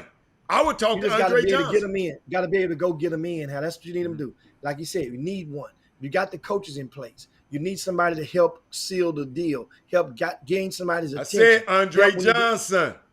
So now Andre Johnson. I know him real good. Would he go and help? But he loved the University of Miami so much. I don't know. But he lives here though. Yeah. After that ass whipping the other night, he ought not love him the same. After that ass whipping last week. Jimmy, TSU ain't won a game in 5 years, and we talking about them on the show right now. So what? Ass whooping's all right? It's all right to get ass whooping. Come on, Hatter. we're not 0 for now. We're not like PV used to be 0 for 91. I We didn't won just some said games. this the Oh, other day. PV was 0 for 91. Get the hell. No. Go look it up. You don't realize that they sit there talking all this smack That about was PV. 0 for what? Dude, they set the record. They understand something. Ain't nobody told me that. And they getting help from Big Brother too. Oh, yeah. A&M. That stadium ain't built without Texas A&M. Yeah, we know. They the one that find and to work that deal out. That Hey, stadium Troy ain't done built took us without into Texas A&M. overtime. Troy, you done took us into overtime, man. We ain't gonna get fined, huh? No, we ain't gonna get fined. No, we good. No, but that was good though, man. Hey, I'm gonna do my best. Every high school player that I see that's great, I'm gonna say, man, think about TSU. Let's we stay there. Hey, man, I got something for you. Troy, we get off the air. I got something. I got one we're gonna start with. Okay. I got one we're gonna start with already. Okay. What else we got? Joseph Adai. Joseph Adai. Thank you, Jeremy. Joseph Adai wouldn't have the lure to be able to attract those kids that the type that he's talking about. He wouldn't have it. So we don't have no stars. You don't have no stars that came out. Rodney Hampton. Yeah, I mean he got ties to Georgia, but I mean he's been out of the league for so long. He's not a quarterback either. He's not a quarterback. Hell, right? Andre Johnson ain't a quarterback either. Yeah, but Andre Johnson is more. He got clout. Yeah, he got a lot of clout. He's going to the hall too. So Rodney Hamp in the city of Houston, he still has his name. Yeah. I would say that. Yeah, I would say he's real respected in the city. So he could do it. His name is respected. It's like hell. You talking I'm about gonna go Warren Moon out there on the cane. If you getting him coming out there, these young kids, he probably at least Hamp might know who Drake is. That man said Warren Moon ain't on no cane. I say he would be by the time he get out there on that field. No, Warren Moon he got a lot of reach. Yeah, it don't have to be. We don't have to find a quarterback in Houston. He got reach. Yeah, he got across reach. America. Oh, that's right. So he ain't got to be from Houston. Okay. All right. No, he don't have to be from Houston. I got to find us a quarterback. You need to have lived there, Hatter. You need to have lived there. No, I'm talking about I'm going to get us a quarterback. Tell Clarence McKinney. There's too much talent. See, because the thing about it, just like we have quarterbacks every year, right? They all go off somewhere. And they all going to want to transfer and need to come on back, especially with the new portal now. You ain't got to sit out. For the kid from prime North example, Shore, Jimmy. I got one for you, Jimmy. I know if Auburn treat my little young fella from North Shore bad up there, because he went to Auburn. I just said he'll come right back. And then if Baylor, if Baylor don't treat Cameron Drones back, I got their numbers. Hey, let them. I know his father. His father is a captain. I know his father. Huh? Drones will be an easy call because all you gotta do is put his dad on the staff. We're not tampering, are we? No, this us talking. I'm talking. You ain't saying nothing. I'm talking. I'm not alumni. I can say what the hell I want to. Kevin Drones, if they don't treat you right at Baylor, come on home, baby. Because he would be, oh my God. Ooh. Troy, you got me thinking now, Troy. You got me thinking. I appreciate that, Hat. I want you to get on it right away. I'm on it, baby. What we need to do is we need to hire as a special assistant. What's this guy, the black guy that coached the quarterbacks? Out of California somewhere. He getting too much money. He getting too much money, man. Yeah, he getting No. We just gonna help his profile. We're gonna get his assistant. He done got too famous. He done got Darryl Colbert's young son that played quarterback at Lamar. That's who we need. He coaching QBs now. We need to tap into that young man. That young man got a whole lot of knowledge. But then they fired Darryl Colbert. Darryl Colbert was the coach under that, and they fired him. But Darryl Colbert is at my high school. Yeah, he's the head coach at Westbury. He's coach at Westbury. Somebody said Bug just got to TSU. Give him a chance. We trying to give him a help. Who is Bug? That's the coach name. Oh no, we like Clarence McKinney. No, we like Bug. Just trying to give him some help. We're not talking about. Understand? If you just tune into the Chop Shop, we're not talking about replacing Clarence McKinney. No. We were talking about an alternative for someone he can add to the staff as a special assistant to the head coach who have lived in Houston or lived and has drawing power to lure a big ticket quarterback and other players to the program. You know what? Special assistant to the head coach. So please, guys, don't go saying just that. tune in. That ain't what we're talking about. We're not replacing the quarterback. We're trying to help. We've lost 14 straight games. We're trying to help. Find a way that could be something that could be done easily. That could be a special assistant to the coach. All they have to do is clear a background check. I'm gonna ask Andre. I'm gonna tell you. I'm gonna call it Andre when we get off. And make the commitment to be present at certain days of the week. And that's simple. I'm texting him right now because I forget if I hang up the phone when I get off. I mean, it would whoever. Let me tell you something. First of all, whoever and people say, well, what's in it for me? If you're that person that's looking on the other side of the camera or that's related, what's in it for that guy? Well, let me tell you what's in it for that guy. I'll tell you one thing. Look at all of the media attention, the residue. You're not going to eclipse Deion Sanders right now for his attention he's going to get at Jackson State. Not as long as he's winning. No. Think about what's the other coach name? Eddie George. Highsmith. Eddie George. The residue that Eddie George is getting as a result of Deion's success and his hands-on at Jackson State. Eddie George now has become relevant again. People are paying attention to Eddie George. That's how it goes. So whoever steps into, think about what city we're talking about. Houston, Texas. If somebody was to take that role as be the special assistant to the head coach, guess what it would do? It would roll on the bottom of ESPN. It would be TSU is going to be on First Take next Wednesday.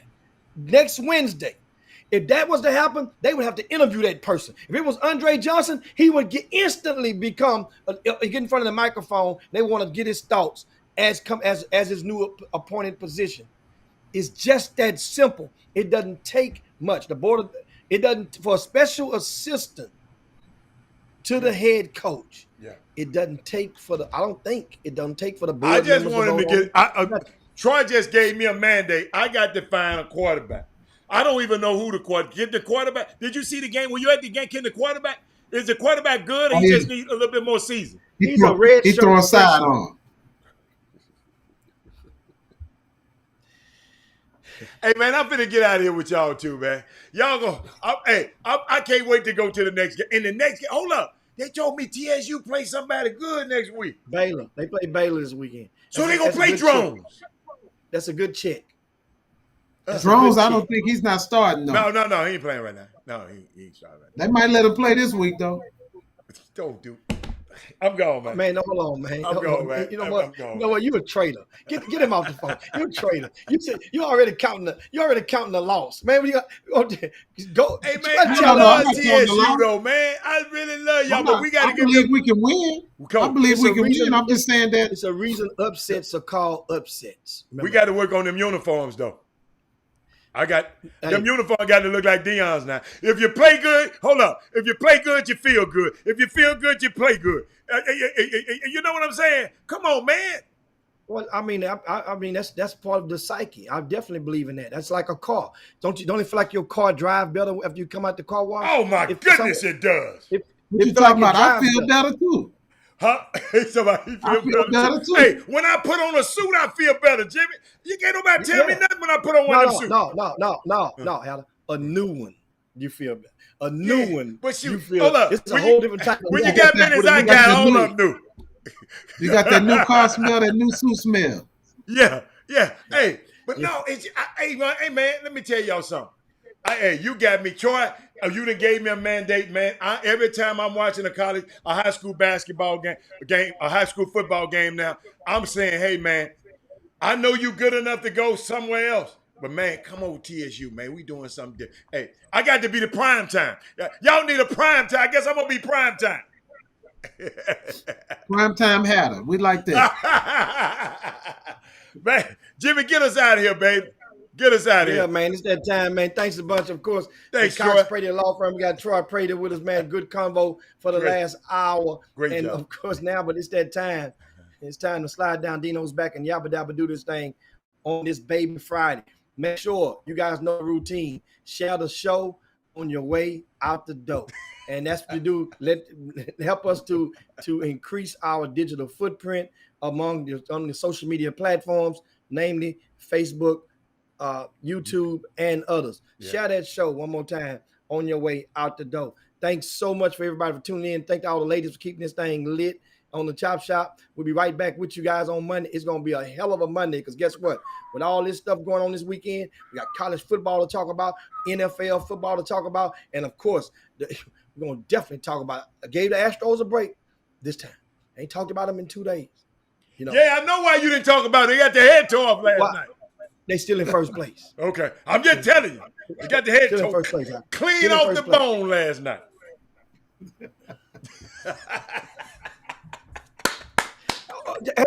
Holla. Speaking of baseball, how the Yankees doing? I'm asking for a friend. How the Yankees doing right now? I don't know. I can't see right now. Let me put my glasses on. Troy. No, the Yankees. Troy, I don't know what he's talking about.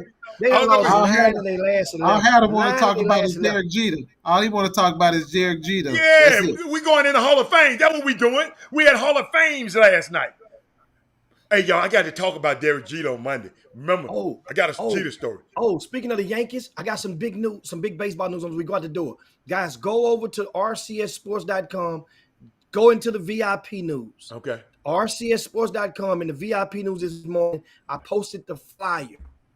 Darryl Strawberry is going to speak in H-Town at one of the at one of the places like a church building, and it's free, but you must RSVP. I got the info in the VIP news. Darryl Strawberry, guys, he had a hell of a story, man. Yes, sir. 4-time World Series champ. He won 3 with the Yankees and 1 with the Mets back in '86 with Gary Carter and all those guys.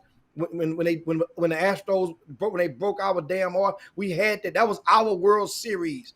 You remember that, Troy? Back in '86, the Astros with Mike Scott, and all those guys on the mound, and we got.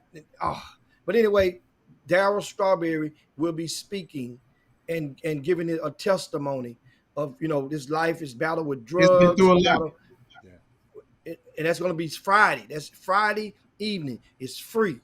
Go in the VIP news. You get that type of stuff being a VIP news member on RCS Sports. Don't forget, guys. But meanwhile, it is time to slide down Dino's back one more time and yabba dabba do this thing. But for Troy Prater, man, thanks so much. Thanks, Troy. Chopping up with You're some welcome. chop You're shop. welcome.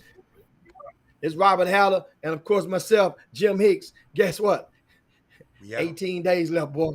Getting on it. Jug of water every show, Haller. I'm getting up in there. I'm gonna get in the water. Oh, I'm gonna put me a tight on money shirt on in 2 months. It's going down. Chop shop. We'll see you guys. Go Peace. Astros. Jim Hicks, Rob Hatter. You are now tuned in to the Chop Shop.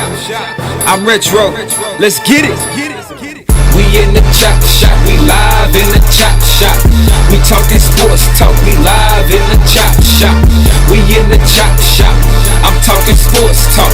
So turn your dials up. It's live in the Chop Shop. We in the Chop Shop. We live in the Chop Shop. We talking sports talk. We live in the Chop Shop.